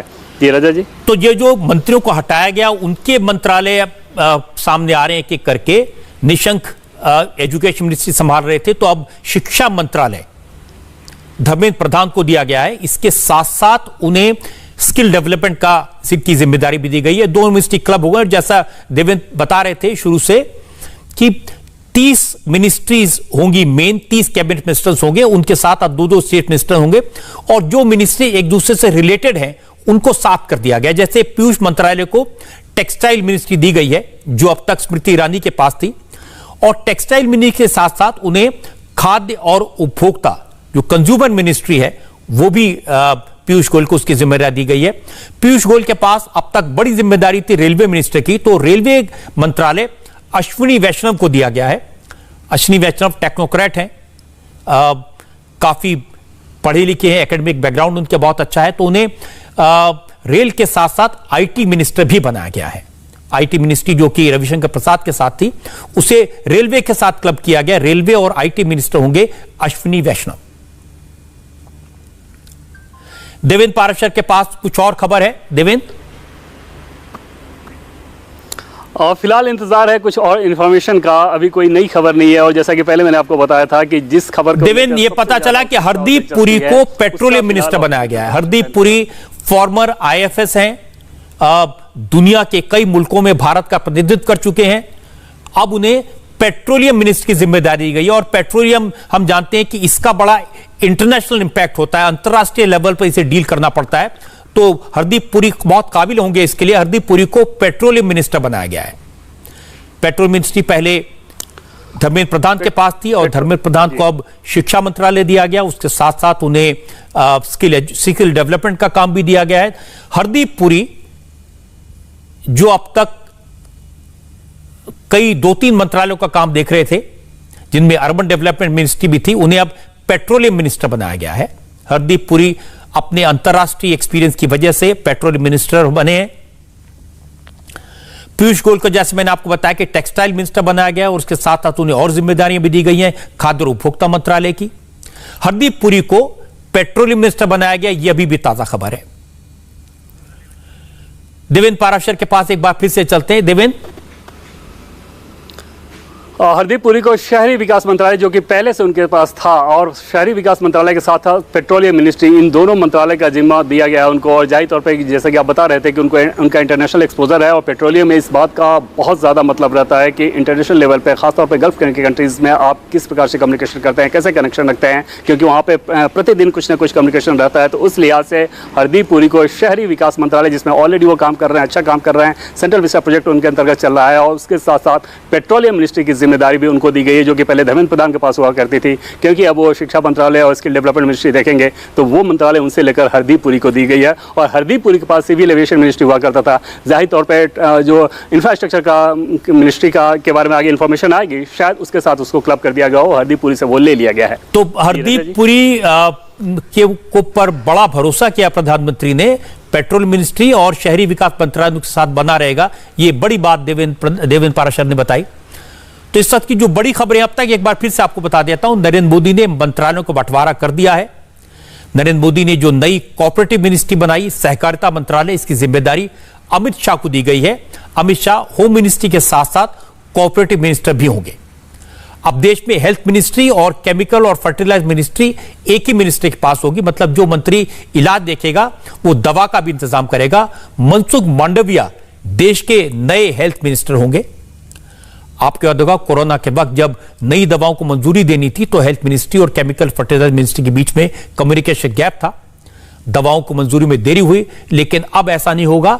अब तक chemical and fertiliser ministry Mansukh Mandaviya के पास ही थी, अब उनके पास में हेल्थ मिनिस्ट्री की जिम्मेदारी भी होगी। अब नरेंद्र मोदी देश में कुपोषण के खिलाफ मेल न्यूट्रिशन के खिलाफ बड़ा अभियान चलाना चाहते हैं और इस अभियान की जिम्मेदारी स्मृति ईरानी को दी गई है। स्मृति ईरानी महिला और बाल विकास के साथ साथ कुपोषण अभियान की जिम्मेदारी है। सिविल एविएशन की जिम्मेदारी ज्योतिराज सिंधिया को दी गई है। Civil aviation minister Jyotiraj Scindia, उनके पिता माधवराव सिंधिया एक जमाने में सिविल एविएशन मिनिस्टर रह चुके हैं, काफी पॉपुलर सिविल एविएशन मिनिस्टर थे। तो सिविल एविएशन मिनिस्ट्री की जिम्मेदारी दी गई है ज्योतिराज सिंधिया को। देवेंद्र पाराशर के पास चलते हैं एक बार फिर से। देवेंद्र, और कुछ अपडेट? जी हाँ, ज्योतिरादित्य सिंधिया जिनके बारे में ये माना जा रहा था कि उनका प्रोफाइल कोई इंपॉर्टेंट होगा पोर्टफोलियो के लिहाज से, और सिविल एविएशन मिनिस्ट्री जो कि हरदीप पुरी के पास सिविल एविएशन मिनिस्ट्री हुआ करती थी, अब वो मिनिस्ट्री उनसे लेकर ज्योतिरादित्य सिंधिया को ये मिनिस्ट्री दी गई है। और जाहिर तौर पे हरदीप पुरी क्योंकि शहरी विकास मंत्रालय में जब काम कर रहे थे तो ये माना जा रहा था कि सिविल एविएशन उनके लिए अतिरिक्त बोझ होगा, और ऐसे में किसी यंग व्यक्ति को सिविल एविएशन मिनिस्ट्री देने की बात चल रही थी और उस लिहाज से ये फैसला लिया गया है। और क्योंकि इंटरनेशनल एक्सपोजर की बात बताई जा रही है इस मामले में भी कि ऐसी चीज़ चाहिए और ऐसा एक्सपोजर चाहिए जो कि इंटरनेशनल लेवल पर सिविल एविएशन को डेवलपमेंट कर सके। और वो इन्फॉर्मेशन अभी भेजी गई है कि न्यू इंडिया के कंटेक्स्ट में सिविल एविएशन को कैसे डेवलप करना है, किसी यंग डायनेमिक लीडर की जरूरत थी उस मिनिस्ट्री के लिहाज से, और वो फैसला ज्योतिरादित्य सिंधिया को ध्यान में रख के किया गया। जी रजत जी, तो ये बड़ी जिम्मेदारी है सिंधिया के पास में, क्योंकि कोरोना के काल में सिविल एविएशन इंडस्ट्री को काफी नुकसान हुआ है। पूरी जो एविएशन इंडस्ट्री है, जो एयरलाइंस हैं, इससे रिलेटेड जो काम है, उनको बहुत नुकसान हुआ है और इस पूरी इंडस्ट्री को, एविएशन को फिर से खड़ा करने की जरूरत है। तो बड़ी चुनौती होगी ज्योतिरादित्य सिंधिया के सामने। पीयूष गोयल को, जैसा मैंने आपको बताया, टेक्सटाइल और फूड एंड सिविल सप्लाई की जिम्मेदारी दी गई है। धर्मेंद्र प्रधान देश के नए शिक्षा मंत्री होंगे, इसके साथ साथ उनके पास में स्किल डेवलपमेंट की जिम्मेदारी होगी। अश्विनी वैष्णव को रेलवे मिनिस्ट्री के साथ साथ आईटी मिनिस्ट्री का चार्ज दिया गया है। हरदीप पुरी को पेट्रोलियम मिनिस्टर बनाया गया है, उनके पास शहरी विकास मंत्रालय पहले से है और वो बना रहेगा। यानी हरदीप पुरी पेट्रोलियम और अर्बन डेवलपमेंट मिनिस्ट्री का चार्ज रखेंगे अपने पास। हरदीप पुरी से सिविल एविएशन मिनिस्ट्री का चार्ज ले लिया गया है और ये ज्योतिरादित्य सिंधिया को जिम्मेदारी दी गई है। तो ज्योतिरादित्य सिंधिया अब सिविल एविएशन मिनिस्टर होंगे। देवेंद्र पाराशर के पास चलते हैं एक बार फिर से। देवेंद्र, अब से थोड़ी देर के अंदर पूरी सूची राष्ट्रपति भवन से जारी कर दी जाएगी कि किसको कौन सा पोर्टफोलियो दिया जा रहा है। अभी हम लोग जो बता रहे थे, जो बात कर रहे हैं, दर्शकों के साथ जो चीजें साझा कर रहे हैं, एक खबर मेरे पास आई है, पुरुषोत्तम रूपाला और आ गया पुरुषोत्तम रूपाला की। हाँ जी, पुरुषोत्तम रूपाला जो गुजरात के हैं, जो वहां का कोस्टाइन है, तो उनको डेयरीज एंड फिशरीज का चार्ज पुरुषोत्तम रूपाला को दिया गया है। डेयरी सेक्टर ये वो सेक्टर है जो प्राइम मिनिस्टर के दिल के काफी करीब है। तो ये अभी जानकारी आई है। कैबिनेट मिनिस्टर हैं पुरुषोत्तम रूपाला, गुजरात से आते हैं, उन्हें डेयरीज और फिशरीज मिनिस्ट्री का चार्ज दिया गया है। देवेंद्र, और इसके पीछे वजह ये बताई जा रही है कि पुरुषोत्तम रूपाला क्योंकि गुजरात से आते हैं और लॉन्गेस्ट कोस्ट लाइन की अगर बात करें तो वो गुजरात में होता है, तो ऐसी स्थिति में उनके एक्सपर्टाइज का ज़्यादा फायदा उठाया जा सकता है। और हमेशा से ये बात बताया जा रहा है, प्रधानमंत्री से जुड़े हुए लोग ये बताते हैं कि ये सेक्टर जो ऐसा है वो प्रधानमंत्री के दिल के बहुत करीब ये सेक्टर माना जाता है, और ऐसी स्थिति में पुरुषोत्तम रूपाला को उस मंत्रालय की जिम्मेदारी दी गई है। जाहिर तौर पर इसमें आगे आने वाले दिनों में भारत ये एक्सपेक्ट करता है कि जिस सेक्टर में बहुत ज़्यादा ग्रोथ कर सकता है उसमें डेयरी एंड फिशरी सेक्टर भी है, और उस लिहाज से पुरुषोत्तम रूपाला को इसकी जिम्मेदारी दी गई है। तो इसको हम कहेंगे कि पशुपालन और मछली पालन, ये दोनों मंत्रालय जो हैं वो पुरुषोत्तम रूपाला को दिए गए हैं। वो जिस एरिया से आते हैं वहां काफी कोस्ट लाइन है, वो मछली पालन को अच्छी तरह समझते हैं, पशुपालन को अच्छी तरह समझते हैं, तो शायद इसीलिए उनको जिम्मेदारी दी गई है। और जैसा हम जानते हैं कि नरेंद्र मोदी ये फिशरीज मिनिस्ट्री बनाई थी, मछली पालन का एक अलग मंत्रालय बनाया था, तो एक सब्जेक्ट है जो उनके काफी क्लोज है। जी हाँ, और ये दोनों ही सेक्टर, डेयरी सेक्टर में भी बात करें तो पूरे देश में गुजरात का नाम है डेयरी सेक्टर को लेकर, और ऐसी स्थिति में फिशरी एंड डेयरी इन दोनों की जिम्मेदारी उनके ऊपर दी गई है। और केंद्रीय कैबिनेट मंत्री गिरिराज सिंह अब इसके मंत्री हुआ करते थे, जाहिर तौर पर अब गिरिराज सिंह को कोई और मंत्रालय दिया जाएगा और पुरुषोत्तम रूपाला को फिलहाल फिशरी एंड डेयरी की जिम्मेदारी दी गई है। तो पुरुषोत्तम रूपाला जिन्हें एलिवेट करके कैबिनेट मिनिस्टर बनाया गया, उन्हें यह बड़ी जिम्मेदारी दी गई है। और अश्विनी वैष्णव रेलवे मिनिस्टर होंगे, ये हम आपको बता चुके हैं। धर्मेंद्र प्रधान नए शिक्षा मंत्री होंगे, ये आपको बता चुके हैं। पीयूष गोयल को टेक्सटाइल मिनिस्टर बनाया गया है, साथ साथ और मंत्रालय की जिम्मेदारी भी दी गई है। सिविल एविएशन की जिम्मेदारी दी गई है ज्योतिरादित्य सिंधिया को। हरदीप पुरी को पेट्रोलियम मिनिस्टर के साथ साथ शहरी विकास मंत्रालय का मंत्री भी कायम रखा गया है। एक एक करके ये खबरें आ रही हैं और जैसे जैसे कुछ जानकारी आती जा रहा है। एक और खबर आई है, मीनाक्षी लेखी को मिनिस्ट्री ऑफ एक्सटर्नल अफेयर्स और कल्चर मिनिस्ट्री, इसमें एमओएस बनाया गया है। मीनाक्षी लेखी को एक्सटर्नल अफेयर्स मिनिस्ट्री और कल्चर मिनिस्ट्री, इसमें एमओएस बनाया गया है। देवेंद्र पाराशर, यह जानकारी भी मिली मीनाक्षी लेखी के बारे में। जी हाँ, मीनाक्षी लेखी को इन दोनों मिनिस्ट्री की जिम्मेदारी दी गई। हालांकि एमओएस के तौर पर वो वहाँ पे काम करेंगे और जाहिर तौर पे एक्सटर्नल अफेयर्स में कल्चर का, इंडियन कल्चर को कैसे इंडियन डायस्पोरा में बाहर के दुनिया के दूसरे देशों तक लेके जाएगा। प्रधानमंत्री खुद इस मामले में एक ब्रांड एम्बेसडर की तरह काम किया है। 2014 से देखा जाए तो पूरी दुनिया में जब जहाँ वो जाते हैं, इंडियन कल्चर को भी एक कैसे उसकी शोकेसिंग करते हैं, उसकी झलक हमेशा दिखती है। उनकी कोशिश ये रहती है कि ज़्यादा से ज़्यादा इंडियन कल्चर को वहाँ पर प्रमोट किया जाए, जिसका चौतरफा फायदा हो। बहुत सारे टूरिस्ट भी इंडिया में आए, तो इन सारी चीज़ों को ध्यान में रखते हुए एक्सटर्नल अफेयर्स के साथ कल्चर मिनिस्ट्री, इन दोनों में एमओएस रहेंगे। दिल्ली की सांसद, नई दिल्ली क्षेत्र से। तो इसका मतलब है कि एक्सटर्नल मिनिस्ट्री और एक्सटर्नल अफेयर्स और कल्चर, इन दोनों के कैबिनेट मिनिस्टर एक होंगे और उसमें जो स्टेट मिनिस्टर होंगी वो मीनाक्षी लेखी उसमें मिनिस्टर ऑफ स्टेट हैं। तो इस वक्त की ताजा खबर है, मीनाक्षी लेखी को विदेश मंत्रालय में मिनिस्टर ऑफ स्टेट बनाया गया है और कल्चर मिनिस्ट्री भी इसी मंत्रालय के साथ जोड़ दी गई है। तो उनके पास की जिम्मेदारी होगी MOS for minister of culture and external affairs. ये मीनाक्षी लेखी को, दिल्ली से मेंबर ऑफ पार्लियामेंट हैं, पेशे से वकील हैं, भारतीय जनता पार्टी की स्पोक्स पर्सन रही हैं, तेज तर्रार हैं, उनको यह बड़ी जिम्मेदारी इस वक्त दी गई है नरेंद्र मोदी की सरकार में। एक बार फिर से देवेंद्र पाराशर के पास चलते हैं। देवेंद्र, जो एक एक करके जो मंत्रालयों की जानकारी आ रही है, इससे यह पता चल रहा है कि कैसे मंत्रालयों को आपस में क्लब किया गया है जिम्मेदारियां देते समय। जी हाँ, और इसके पीछे बहुत जबरदस्त होमवर्क, और प्रधानमंत्री 2014 में जब आए थे तब भी ये माना गया था कि इस तरह के कंसेप्ट को लेकर वो काम करना चाहते हैं, और तब हालांकि बहुत ज्यादा उस पर काम नहीं हो पाया। क्योंकि एक और बड़ी खबर मेरे पास में आई है, Anurag Thakur youth and sports affairs minister बनाया गया है। अनुराग ठाकुर को youth and sports affairs minister बनाया गया है और उनकी जो आर्टिकुलेशन है, जो कम्युनिकेशन है, उसको ध्यान में रखते हुए आईएनबी मिनिस्ट्री का चार्ज भी उन्हें दिया गया है। कैबिनेट मिनिस्टर ने 2 मिनिस्ट्री उनके पास होंगे, यूथ स्पोर्ट्स और इंफॉर्मेशन ब्रॉडकास्टिंग। नए आईएनबी मिनिस्टर होंगे अनुराग ठाकुर, इसके साथ साथ वो खेल और यूथ अफेयर्स के मंत्री भी होंगे। एक और बड़ी खबर, गिरिराज सिंह को रूरल डेवलपमेंट का चार्ज दिया गया है। गिरिराज सिंह सोशल सेक्टर्स का काम करते हैं, तो रूरल डेवलपमेंट का उन्हें दिया गया है। उनको रूरल डेवलपमेंट मिनिस्ट्री का चार्ज दिया गया है। ग्रामीण विकास मंत्री होंगे गिरिराज सिंह। देवेंद्र पाराशर, एक बार फिर से आपके पास जाते हैं। गिरिराज सिंह ग्रामीण विकास मंत्री होंगे, जिनका जिक्र भी आप कर रहे थे, और अनुराग ठाकुर को जिम्मेदारी दी गई है आईएनबी और स्पोर्ट्स एंड यूथ। जी हाँ, और गिरिराज सिंह की बात कर रहे थे क्योंकि अभी वो फिशरी और डेयरी की जिम्मेदारी उनको दी गई थी, लेकिन ग्रामीण सेक्टर में गिरिराज सिंह के पहलू को अगर देखें, उनके पर्सनालिटी के पहलू को देखें, तो 2 चीज़ें हमेशा दिखती है। एक तो वो जो कि बहुत हार्डलाइन बयान देते हैं, दूसरी चीज़ वो कि अगर घंटों से बात कीजिए तो उसमें आपको ग्रामीण क्षेत्र के डेवलपमेंट को लेकर बहुत सारे कंसेप्ट दिखेंगे, और जो कई बार प्रधानमंत्री के सामने वो इन सारी बातों को रखते रहे हैं, और प्रधानमंत्री उनके इस पक्ष को बहुत ज़्यादा अप्रिशिएट करते रहे हैं कि ग्रामीण भारत का डेवलपमेंट कैसा होना चाहिए, उसमें अलग अलग सेक्टर में किस प्रकार से डेवलपमेंट किया जा सकता है, कैसे उसे बूस्ट किया जा सकता है। इन सारी चीज़ों को ध्यान में रखते हुए, निश्चित तौर पर उनके इस टैलेंट को ध्यान में रखते हुए प्रधानमंत्री मोदी ने उनको ये जिम्मेदारी दी है कि ग्रामीण विकास का जो मंत्रालय होगा, अब केंद्रीय मंत्री गिरिराज सिंह उसके इंचार्ज होंगे, और वो वहां पर दिखाएंगे कि जिन कंसेप्ट की वो बात करते थे ग्राउंड पे कैसे ग्रामीण विकास में वो दिखे।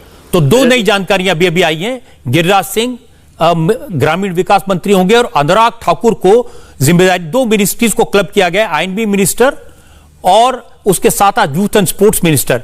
इन दोनों का काम, क्योंकि स्पोर्ट्स में तो हमेशा से इंटरेस्ट रहे अनुराग ठाकुर, और उनके जो कम्युनिकेशन स्किल्स हैं उनको ध्यान में रखते हुए उन्हें आईएनबी मिनिस्ट्री का चार्ज भी दिया गया। तो अनुराग ठाकुर जो कैबिनेट मिनिस्टर बने हैं आज ही, सूचना और प्रसारण मंत्री होंगे, और इसके साथ साथ उनके पास में खेल और youth affairs, sports and youth affairs, जो जिम्मेदारी पहले किरण रिजिजू के पास थी, यह भी अब अनुराग ठाकुर के पास होगी। तो ये नए खेल मंत्री होंगे और नए सूचना प्रसारण मंत्री होंगे। और गिरिराज सिंह को ग्रामीण विकास मंत्रालय की जिम्मेदारी दी गई है। यह बड़ा मंत्रालय है, गिरिराज ग्रामीण विकास मंत्रालय। एक जमाने में वेंकैया नायडू इस मिनिस्ट्री के इंचार्ज होते थे। अब गिरिराज सिंह को उनकी जो सोशल इंजीनियरिंग है, उनकी जो नॉलेज है और जानकारी है, उसको ध्यान में रखते हुए नया ग्रामीण विकास मंत्री बनाया गया है। पशुपति पारस को फूड प्रोसेसिंग मिनिस्ट्री दी गई है। फूड प्रोसेसिंग मिनिस्ट्री का चार्ज दिया गया है पशुपति पारस को। देवेंद्र पाराशर। जी हाँ, और फूड प्रोसेसिंग को लेकर पहले जारी तौर पे क्योंकि रामविलास पासवान दूसरे सेक्टर में थे तो ये माना जा रहा था कि शायद public distribution, food public distribution में उनको ये जिम्मेदारी दी जाए, जो कि जिस काम को ज़्यादा बेहतर समझ रहे थे। लेकिन फूड प्रोसेसिंग जो कि हरसिमरत कौर जब एनडीए सरकार में मंत्री हुआ करती थी तब उनके पास ये मंत्रालय था 2014 से 2019 के बीच, और उसके बाद भी अब पशुपति पारस को वो जिम्मेदारी दी गई है। और पशुपति पारस के बैकग्राउंड के लिहाज से भी अगर बात करें तो जाहिर तौर पर बिहार जैसे राज्यों में और ऐसे कई अलग अलग राज्य हैं, खासतौर पर जो पिछड़े राज्य हैं, वहाँ अगर डेवलपमेंट करना है तो उसमें यह माना जाता है कि फूड प्रोसेसिंग में वहाँ पे बहुत ज़्यादा संभावनाएं रहती हैं जो एग्रीकल्चर स्टेट हैं, और उस लिहाज से पशुपति पारस को शायद उसमें ज़्यादा समझ होगी, ये ध्यान में रखते हुए इस मंत्रालय की जिम्मेदारी उनको दी गई है। तो पशुपति पारस रामविलास पासवान के भाई, चिराग पासवान के चाचा, नए फूड प्रोसेसिंग मिनिस्टर होंगे। ये अभी अभी खबर आई है। एक एक करके मंत्रियों के जो डिपार्टमेंट हैं, जो विभाग हैं, वो सामने आ रहे हैं। पशुपति पारस फूड प्रोसेसिंग मिनिस्टर होंगे। उनकी बैकग्राउंड को ध्यान में रखते हुए उन्हें यह जिम्मेदारी दी गई है। पशुपति पारस जो कि चिराग पासवान के चाचा हैं, चिराग नहीं चाहते थे वो मंत्री बने, लेकिन उन्हें मंत्री भी बनाया गया है और एक बड़ी जिम्मेदारी पशुपति पारस को दी गई है। Food processing minister Narendra Modi की नई सरकार में कैबिनेट मिनिस्टर होंगे पशुपति पारस। देवेंद्र, एक और महत्वपूर्ण जिम्मेदारी भूपेंद्र यादव को, लेबर मिनिस्ट्री की जिम्मेदारी भूपेंद्र यादव को दी गई है। और भूपेंद्र यादव की बात करें तो प्रधानमंत्री की हमेशा से कोशिश रहती है कि लेबर सेक्टर में बहुत कुछ आमूल-चूल परिवर्तन की जरूरत है। जब संतोष गंगवार को हटाया गया तब भी बताया जा रहा था हमें सरकार के सोर्सेज के द्वारा कि जिस स्पीड से, जिस गति से पीएम चाहते हैं लेबर सेक्टर में रिफॉर्म्स को लेकर, उस स्पीड को मैच नहीं कर पा रहे थे संतोष गंगवार, और उस लिहाज से ये एक इंपॉर्टेंट मिनिस्ट्री उनको दी गई है भूपेंद्र यादव को। भूपेंद्र यादव जो कि डूअर माने जाते हैं, किसी काम को उनको सौंपा जाए, जैसे पार्लियामेंट में उनके परफॉर्मेंस की बात कर लें, बीजेपी संगठन में उनके परफॉर्मेंस की बात कर लें, तो हमेशा से वो डूअर के तौर पे उभर कर सामने आते हैं। और उस लिहाज से प्रधानमंत्री का एक जो ड्रीम सेक्टर है, उस ड्रीम सेक्टर की जिम्मेदारी भूपेंद्र यादव को दी गई है। ये बात सही है आपकी देवेंद्र। इस समय जो लेबर सेक्टर्स में बहुत सारे रिफॉर्म्स होने हैं और बड़ी तेजी से नरेंद्र मोदी वो रिफॉर्म्स करना चाहते हैं, काफी समय से पेंडिंग है। तो भूपेंद्र यादव जिन्हें कानून की अच्छी समझ है, जो अच्छे लीगल माइंड है, वो उनको इसकी जिम्मेदारी दी गई है ताकि जो रिफॉर्म्स होने हैं श्रम मंत्रालय में वो, और उन्हें साथ साथ में पर्यावरण मंत्रालय की जिम्मेदारी भी दी गई है। एनवायरमेंट मिनिस्टर की जिम्मेदारी भी भूपेंद्र यादव को दी गई है। भूपेंद्र यादव कैबिनेट मिनिस्टर बने हैं और श्रम मंत्रालय के साथ साथ पर्यावरण मंत्री भी भूपेंद्र यादव होंगे। ये बड़ी जिम्मेदारी, बड़ा चैलेंज उनके सामने है। पर्यावरण एक ऐसा सब्जेक्ट है जो अंतरराष्ट्रीय लेवल पर जिसको डील करना पड़ता है। बहुत सारे सवाल इसको लेकर उठते रहे हमेशा से। ये मंत्रालय, पर्यावरण मंत्रालय, अब तक प्रकाश जावड़ेकर के पास था, भूपेंद्र यादव को दिया गया है। तो दो मंत्री, श्रम मंत्री और पर्यावरण, ये दोनों मंत्रालय उन्हें दिए गए हैं।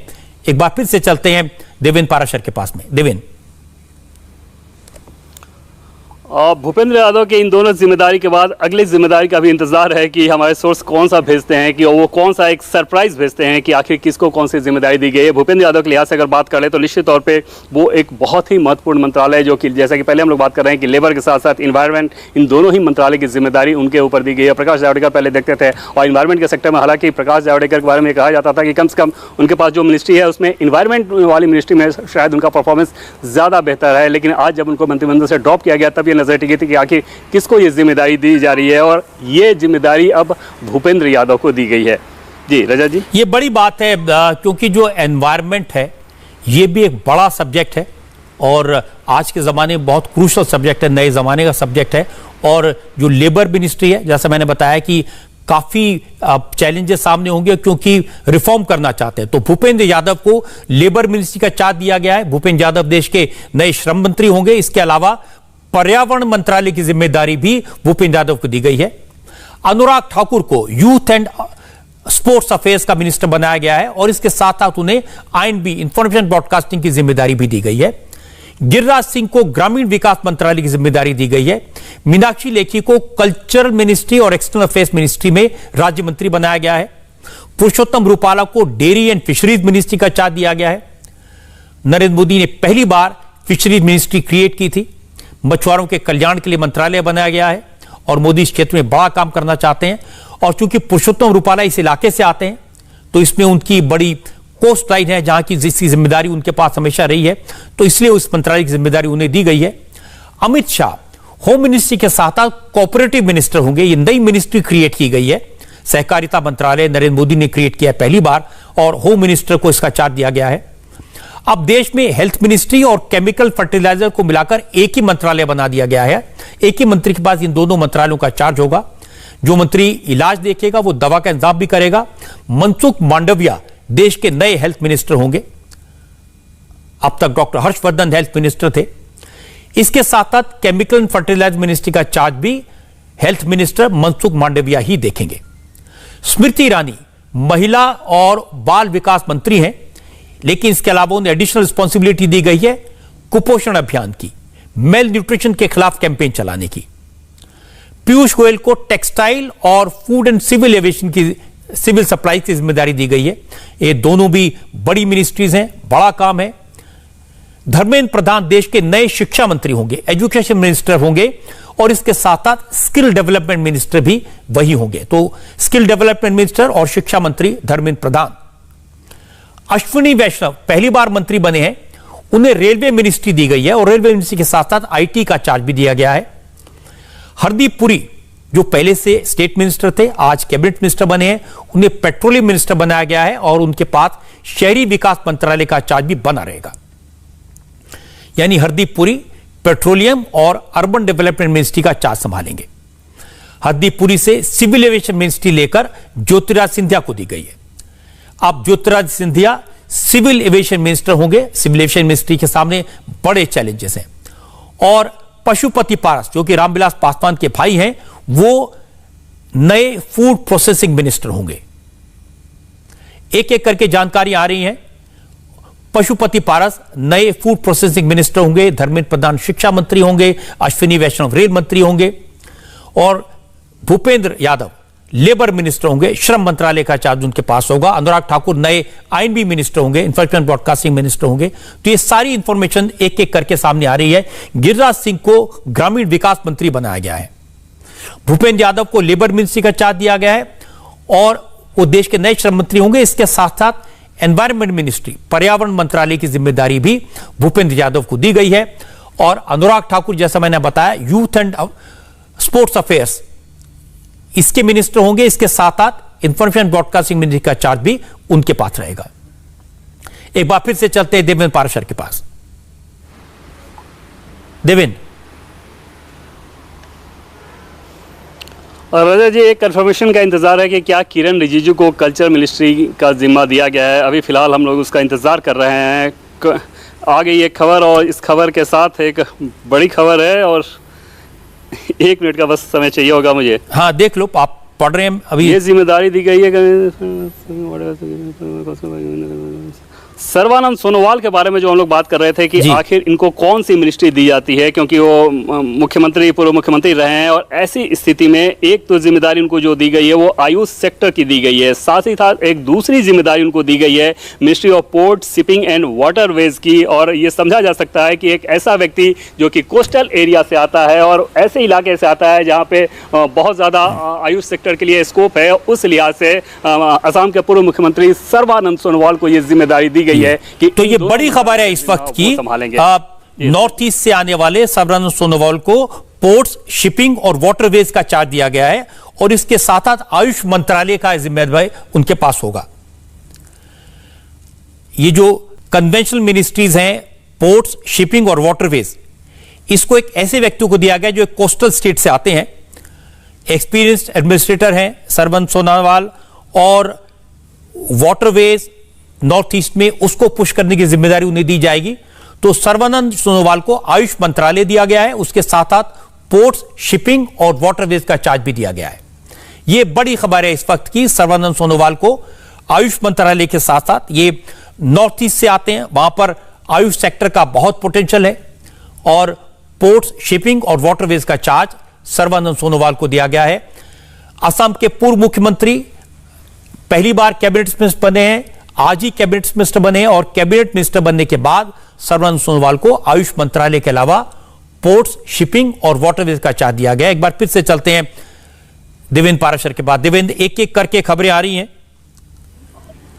और जी हाँ, और सर्बानंद के इस नियुक्ति के पीछे अगर देखें तो उसके पीछे आमतौर पे जो एक कन्वेंशनल मेथड है कि जो ये मिनिस्ट्री दी जाती रही है वैसे व्यक्ति को जो कि सिर्फ कोस्टल एरिया से बिलोंग करता है। और लेकिन इनलाइन वाटरवेज को लेके आप देखें तो नरेंद्र मोदी सरकार चाहे कार्यकाल 1 में रहा हो या 2 में, उसमें बहुत ज़्यादा संभावनाएं वो भी अनयूज्ड बताई जाती रही और पीएम मोदी का बार बार इस बात पर फोकस रहता था कि उस पर ध्यान देने की जरूरत है। ऐसी स्थिति में नॉर्थ ईस्ट व्यक्ति को ये जिम्मेदारी दिया जाना जाहिर तौर पर आगे आने वाले दिनों में दिखेगा कि किस प्रकार से सर्बानंद सोनोवाल पूरे देश के अन्य हिस्सों के साथ साथ खासतौर पर नॉर्थ ईस्ट में कैसे इनलैंड वाटरवेज का डेवलपमेंट कर पाते हैं इस मिनिस्ट्री की जिम्मेदारी संभालते हुए आयुष सेक्टर के अलावा। जी रजत, ये मिनिस्ट्री नितिन गडकरी संभाल रहे थे और वो भी बहुत ज्यादा काम करने वाले, बहुत मेहनत करने वाले हैं और इसलिए जाहिर है कि सर्बानंद सोनोवाल जैसे अनुभवी व्यक्ति को ही ये जिम्मेदारी दी जा सकती थी, जो कोस्टल एरिया को समझते हैं, वाटरवेज को समझते हैं और नॉर्थ ईस्ट में इसकी बहुत जरूरत है। राजनाथ सिंह रक्षा मंत्री बने रहेंगे, ये एक बड़ी खबर इस वक्त आई है। राजनाथ सिंह रक्षा मंत्री बने रहेंगे, ये बड़ी खबर है इस वक्त की। उनके पोर्टफोलियो में कोई चेंज नहीं किया जाएगा। राजनाथ सिंह रक्षा मंत्री बने रहेंगे और अमित शाह, जैसे मैंने आपको पहले बताया, वो होम मिनिस्टर बने रहेंगे। राजनाथ सिंह रक्षा मंत्री बने रहेंगे। ये जो बड़े पोर्टफोलियोज हैं और जो बड़े सीनियर मोस्ट मिनिस्टर्स हैं उसमें कोई चेंज अभी तक दिखाई नहीं दिया है। राजनाथ सिंह होम मिनिस्टर, माफ कीजिएगा, रक्षा मंत्री बने रहेंगे। अमित शाह गृह मंत्री बने रहेंगे। ये इस वक्त की बड़ी खबर हमारे सामने आ रही है। निर्मला सीतारमण वित्त मंत्री बनी रहेंगी, तो ये वित्त मंत्रालय में कोई चेंज नहीं है। निर्मला सीतारमण वित्त मंत्री बनी रहेंगी, राजनाथ सिंह रक्षा मंत्री बने रहेंगे और अमित शाह गृह मंत्री बने रहेंगे। अमित शाह को सहकारिता मंत्रालय का एडिशनल चार्ज दिया जाएगा, लेकिन वो होम मिनिस्टर बने रहेंगे। राजनाथ सिंह रक्षा मंत्री बने रहेंगे और निर्मला सीतारमण फाइनेंस मिनिस्टर बनी रहेंगी। ये 3 बड़े मंत्रालय हैं जिसमें कोई परिवर्तन नहीं हुआ ना होगा। ये इस वक्त की ताजा खबर है। जो पोर्टफोलियोज का अलॉटमेंट है एक एक करके सामने आ रही है। निर्मला सीतारमण अपने मंत्रालय में वित्त मंत्रालय बनी रहेंगी और नितिन गडकरी के पास में ट्रांसपोर्ट मिनिस्ट्री बनी रहेगी। एस जयशंकर विदेश मंत्री बने रहेंगे। ये जो टॉप के मिनिस्टर्स हैं इनमें कोई बदलाव नहीं है। राजनाथ सिंह रक्षा मंत्री बने रहेंगे। किरण रिजिजू को लॉ मिनिस्टर बनाया गया है। किरण रिजिजू जो अरुणाचल से आते हैं, अब तक यूथ एंड स्पोर्ट्स मिनिस्टर थे, उन्हें कानून मंत्रालय का चार्ज दिया गया है, लॉ मिनिस्टर बनाया गया है। यह बहुत बड़ी खबर इस वक्त यह है। कानून मंत्री होंगे किरण रिजिजू, लॉ मिनिस्ट्री का चार्ज होगा किरण रिजिजू के पास। यह इस वक्त की बड़ी खबर है। राजनाथ सिंह रक्षा मंत्री बने रहेंगे, निर्मला सीतारमण वित्त मंत्री बनी रहेंगी और किरण रिजिजू नए लॉ मिनिस्टर होंगे। लॉ मिनिस्ट्री जो रविशंकर प्रसाद के पास थी, अब किरण रिजिजू को लॉ मिनिस्ट्री का काम दिया गया है। यह बड़ा चैलेंज होगा किरण रिजिजू के लिए और बहुत एलिवेशन है उनके लिए, क्योंकि यह बड़ा मंत्रालय है। आरसीपी सिंह स्टील मिनिस्टर बने रहेंगे। उनका रैंक जरूर कैबिनेट का बन गया है, लेकिन वो उनके पास स्टील मिनिस्ट्री है, वो बनी रहेगी। तो किरण रिजिजू नए लॉ मिनिस्टर होंगे। ये एक बड़ी खबर है इस वक्त की। एक बार फिर से चलते हैं देवेंद्र पाराशर के पास। देवेंद्र, और टॉप 8 मिनिस्ट्री की बात करें तो जाहिर तौर पे सीसीएस में कोई बदलाव नहीं हो रहा है। उस बात को लेकर बहुत ज़्यादा अटकलें लगाई जा रही थी कि क्या सीसीएस में कोई बदलाव होगा, लेकिन जैसे कि आपने बताया कि चाहे राजनाथ सिंह हो, अमित शाह हो और इसके अलावा निर्मला सीतारमण हो या विदेश मंत्री एस जयशंकर हो, इनके पोर्टफोलियो में किसी प्रकार का कोई बदलाव नहीं किया गया। अब ये पूरी लिस्ट मेरे पास आ गई देवेंद्र। कह सकते हैं राजनाथ सिंह रक्षा मंत्री, Amit Shah home minister, Nitin Jairam Gadkari minister for road and transport and highways, Nirmala Sitharaman finance और कॉर्पोरेट अफेयर्स मिनिस्टर बनी रहेंगी, नरेंद्र सिंह तोमर रक्षा एग्रीकल्चर एंड फार्मर्स वेलफेयर, सिर्फ मिनिस्ट्री का नाम बदला गया है, agriculture and farmers welfare minister बने रहेंगे। एस जयशंकर वो एक्सटर्नल अफेयर्स मिनिस्टर बने रहेंगे। Arjun Munda tribal affairs minister Smriti Irani minister of women welfare and child development बनी रहेंगी। Piyush Goyal minister of commerce and industry, minister for consumer affairs and food distribution और minister for textile. तो 3 मंत्रालय इनके पास हैं पीयूष गोयल के पास। Dharmendra Pradhan minister of education, ये हम पहले बता चुके हैं आपको, मिनिस्टर फॉर स्किल डेवलपमेंट और entrepreneurship. Prahlad Joshi minister for parliamentary affairs बने रहेंगे, मिनिस्टर फॉर कोल और मिनिस्टर ऑफ माइंस। तो इसमें कोई परिवर्तन नहीं हुआ है। नारायण राणे ये आपको बता चुके हैं, इनके पास में ministry for micro small and medium enterprises, MSMEs की जो मिनिस्ट्री है, इसका चार्ज दिया गया है नारायण राणे को। सर्बानंद सोनोवाल के बारे में आपको बताया, पोर्ट, शिपिंग और वेलफेयर और आयुष, इस मंत्रालय का चार्ज दिया गया है। Mukhtar Abbas Naqvi minorities affairs minister बने रहेंगे। सर्बानंद सोनोवाल, इनके बारे में मैंने आपको बताया, minister of port, shipping, air और वाटरवेज, और इसके साथ आयुष मंत्रालय का charge. Doctor Virendra Kumar minister for social justice and empowerment. Doctor Virendra Kumar ये नई मिनिस्टर हैं, minister for social justice and empowerment. Giriraj Singh के बारे में आपको बता चुके हैं, इन्हें रूरल डेवलपमेंट मिनिस्टर, ग्रामीण मंत्रालय दिया गया है, पंचायती राज का चार्ज के पास होगा। ज्योतिराज सिंधिया नए सिविल एविएशन मिनिस्टर होंगे। रामचंद्र प्रसाद सिंह, इन्हें मिनिस्टर ऑफ स्टील का चार्ज इनके पास बना रहेगा। आरपी सिंह कैबिनेट मिनिस्टर होंगे। अश्विनी वैष्णव हम बता चुके, minister for railway, communications, electronics and IT.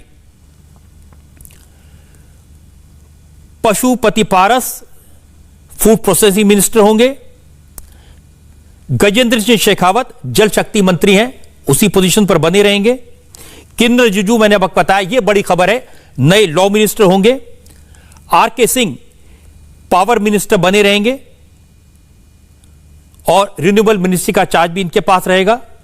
Hardeep Singh Puri हम चर्चा कर चुके हैं, minister for petroleum natural gas होंगे और minister of housing urban affairs ये भी बने रहेंगे।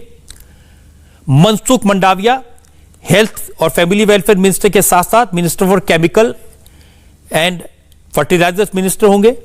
Bhupendra Yadav minister for environment, forest और क्लाइमेट चेंज इनके पास होगा। और इसके साथ साथ minister for labour and employment, ये चार्ज भी भूपेंद्र यादव को दिया गया है। Mahendra Nath Pandey minister for heavy industries. Purushottam Rupala minister of fertilisers and animal husbandry.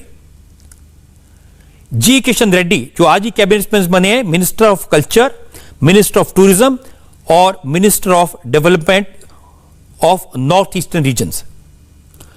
Anurag Singh Thakur minister for I and B and minister of youth affairs and sports. Saurabh Sharma इस वक्त न्यूज रूम से हमारे साथ हैं, ये पूरी लिस्ट आपको दिखाएंगे और एक एक मंत्रालय के बारे में बताएंगे। सौरभ जी। रजत जी, पूरी जो काउंसिल ऑफ मिनिस्टर्स की लिस्ट है वो आ चुकी है। इसके टॉप पर ही लिखा है कि राष्ट्रपति ने प्रधानमंत्री की सलाह पर मंत्रियों को ये वो पोर्टफोलियोज या मंत्रालय बांटे हैं। इसमें प्रधानमंत्री के पास कुछ एडिशनल चार्जेस रहेंगे और वो तमाम पोर्टफोलियोज जो किसी और मंत्री के पास नहीं है वो प्रधानमंत्री के पास होंगे। अब कैबिनेट मिनिस्टर्स पर आते हैं तो सबसे पहले Rajnath Singh minister of defence, सुरक्षा मंत्री बने रहेंगे। तो सीसीएस में कोई परिवर्तन नहीं है। गृह मंत्री को एक additional charge minister of corporation का दिया गया है। अमित शाह को, गडकरी जो हैं वो minister of road and transport and highways बने रहेंगे। इसके अलावा पहले इनके पास एमएसएमई भी था, उसको शिफ्ट कर दिया गया है। निर्मला सीतारमण अभी श्रीमती निर्मला सीतारमण वित्त मंत्री बनी रहेंगी। इसके अलावा कॉर्पोरेट अफेयर्स का चार्ज भी उनके पास है।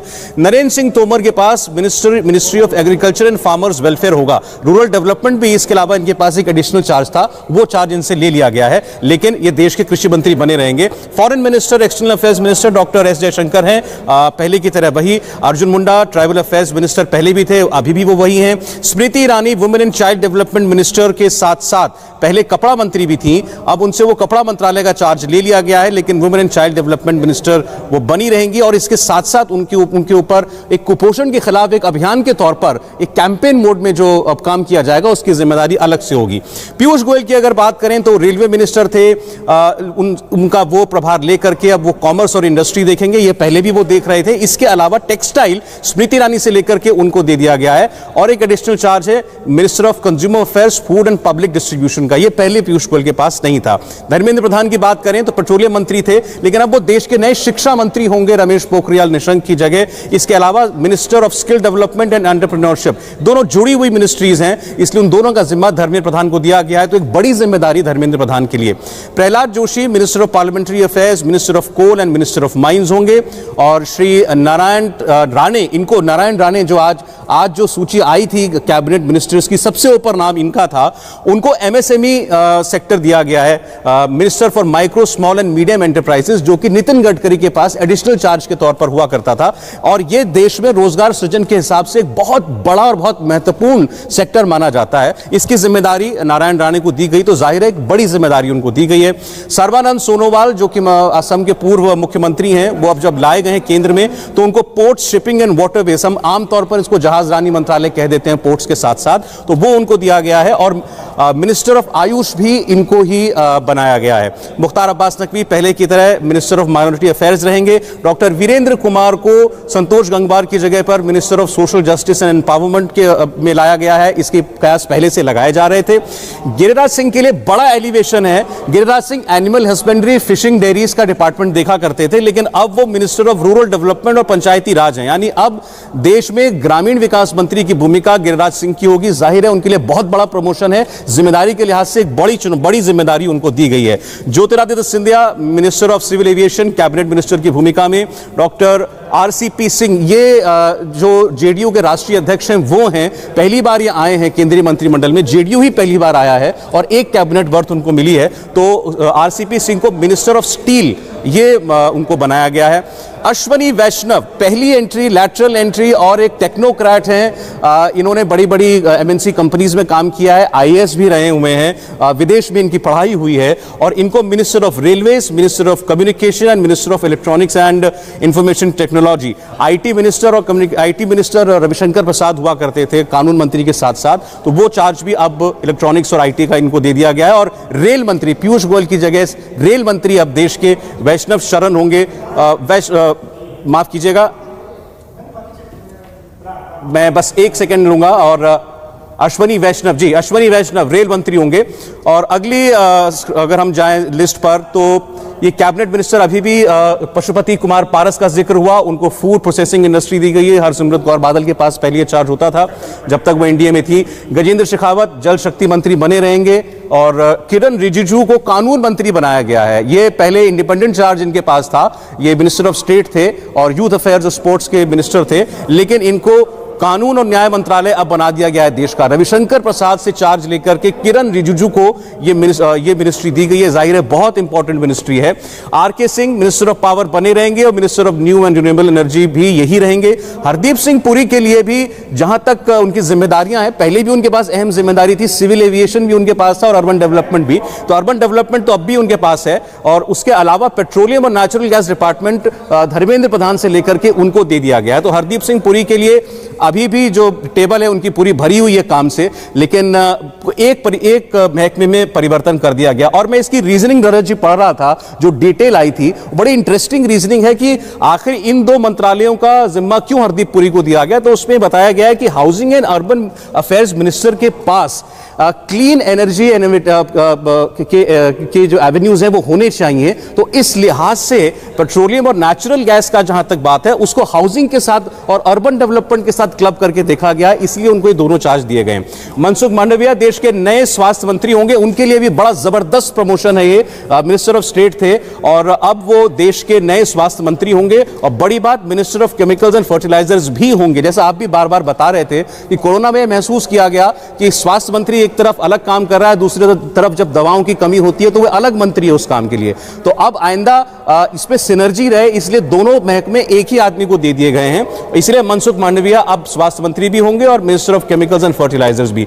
भूपेंद्र यादव देश में सरकार में पहली बार वो आए हैं 2014 से अब तक, और संगठन में, पार्टी में उनकी भूमिका कितनी इंपॉर्टेंट है हम सब जानते हैं। इसलिए यहां भी उनको इंपॉर्टेंट चार्ज दिया गया है। अब वो पर्यावरण मंत्री भी होंगे, environment, forest and climate change minister, और लेबर एंड एम्प्लॉयमेंट पर खास ध्यान रहेगा। आपने भी बताया कि लेबर क्षेत्र के अंदर बहुत क्रिटिकल रिफॉर्म्स की जरूरत है, जो कुछ राज्यों में तो हुए लेकिन नेशनल लेवल पर नहीं हो पा रहे हैं। और एक बहुत ही, भूपेंद्र यादव एक बहुत ही सॉफ्ट स्पोकन आदमी है, एक ऐसे आदमी है जो बहुत मिलनसार हैं और बहुत खुशी खुशी किसी से अपना काम करवा सकते हैं। तो इस लिहाज से ये चार्ज उनके लिए बहुत महत्वपूर्ण रहेगा। Mahendra Nath Pandey minister of heavy industries होंगे। Purushottam Rupala minister of fisheries, animal husbandry and dairy. ये पहले, जैसा हमने आपको बताया, जो अब देश के ग्रामीण विकास मंत्री हैं गिरिराज सिंह, वो उनके पास चार्ज होता था, उनसे लेकर पुरुषोत्तम रुपाला को दे दिया गया है। जी किशन रेड्डी जो पहले एमओएस होम थे, उनको कैबिनेट रैंक दी गई है और उनको मिनिस्टर ऑफ कल्चर, टूरिज्म और development of north east region ये दिया गया। इसमें इंपॉर्टेंट बात यह है कि कल्चर और टूरिज्म के साथ साथ development of north east region को क्लब कर दिया गया है, ताकि, क्योंकि इसमें साफ संदेश ये छिपा है कि नॉर्थ ईस्ट के अंदर सबसे ज्यादा संभावनाएं अगर किसी चीज की हैं तो वो है टूरिज्म की, वो है कल्चर की, और कि नॉर्थ ईस्टर्न कल्चर को कैसे हम उसको देश दुनिया तक लेकर के जाएं और वहां पर कैसे टूरिज्म को बढ़ावा दिया जाए। तो शायद ओवरऑल आप देखेंगे नॉर्थ ईस्ट का जहां भी क्लब किया गया है वो ये देखकर किया गया है, चाहे वो शिपिंग मिनिस्ट्री में उसको क्लब किया गया हो, वाटरवेज के साथ किया गया हो, जो नॉर्थ ईस्ट की जरूरतें उसका सबसे ज्यादा ध्यान इन मंत्रालयों के डिस्ट्रीब्यूशन में रखा गया है। जी बिल्कुल ठीक कह रहा हूं, और वही चीज यहां पर दिखाई देती है। जी किशन रेड्डी को जो विभाग दिए गए। अनुराग ठाकुर के लिए बड़ा प्रमोशन है, अब वो देश के युवा मामलों के और खेल मंत्री तो होंगे, इसके साथ साथ मिनिस्टर ऑफ इंफॉर्मेशन ब्रॉडकास्टिंग भी होंगे। प्रकाश जावड़ेकर की मिनिस्ट्री थी इंफॉर्मेशन ब्रॉडकास्टिंग, उनसे आज इस्तीफा लिया गया, उनकी जगह ये चार्ज अनुराग ठाकुर को दिया गया है। वो यूथ अफेयर्स और स्पोर्ट्स मिनिस्टर भी होंगे, तो इस लिहाज से उनको भी बड़ी जिम्मेदारी दी गई है। अब यहां तक हमने कैबिनेट मिनिस्टर्स की बात की, अब हम बात कर रहे हैं minister of state independent charge, यानी कि ये अपने मंत्रालय के खुद इकलौते मंत्री होंगे, किसी के अंडर काम नहीं करेंगे, लेकिन इनकी रैंक मिनिस्टर ऑफ स्टेट यानी राज्य मंत्री की ही होगी। राव इंद्रजीत सिंह, इनके पास लगभग जो विभाग पहले थे, जिसमें ministry of statistics, programme implementation, इस किस्म के विभाग, वो इनके पास अभी भी हैं।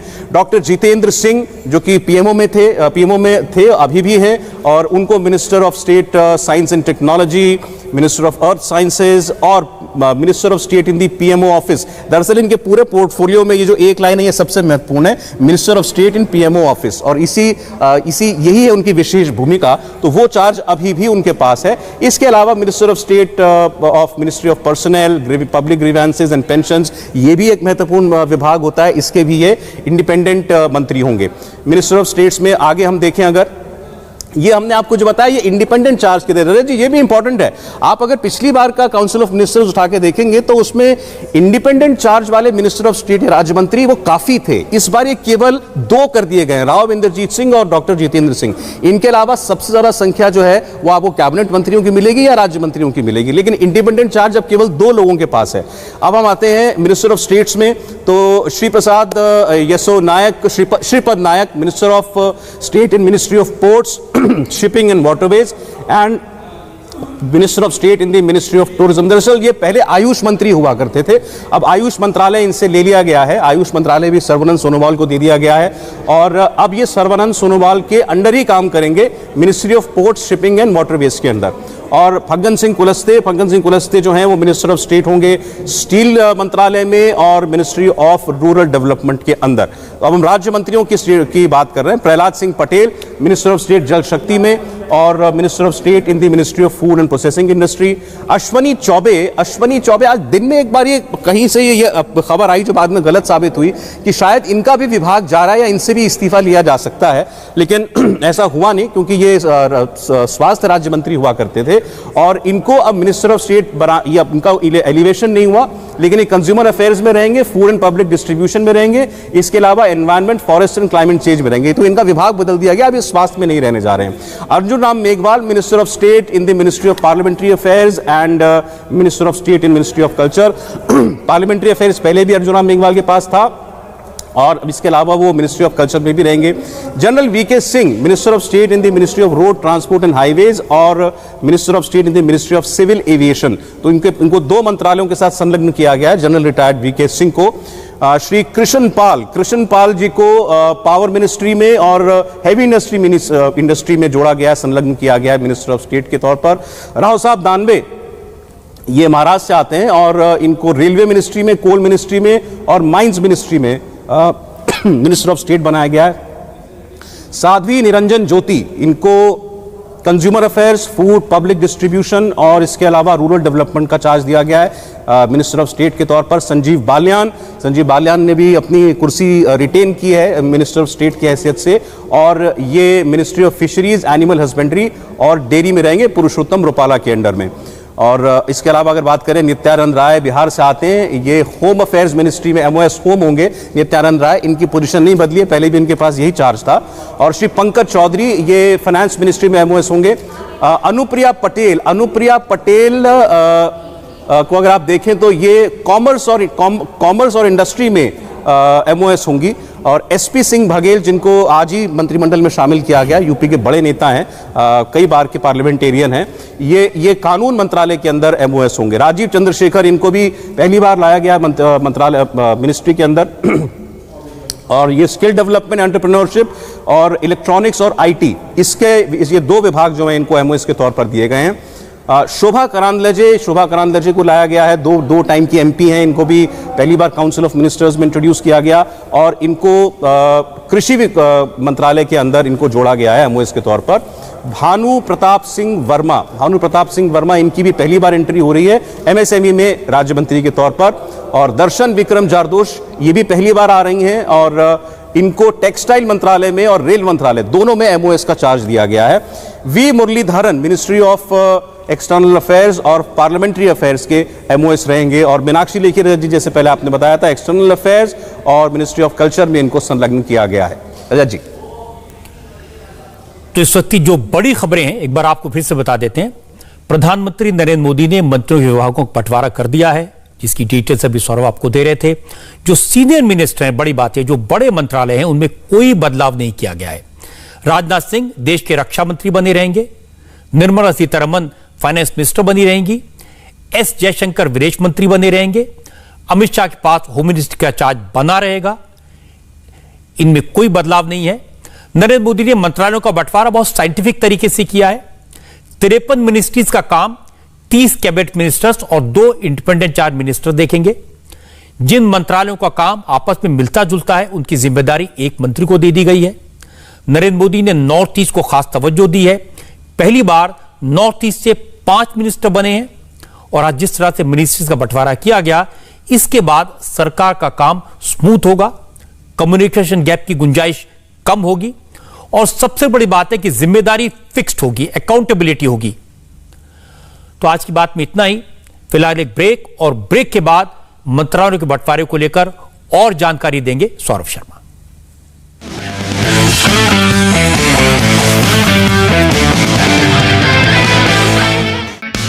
हाय, आई एम सुरभि शर्मा। खबरों से अपडेट रहने के लिए India TV YouTube channel subscribe करिए, साथ में बेल आइकन जरूर दबाएं।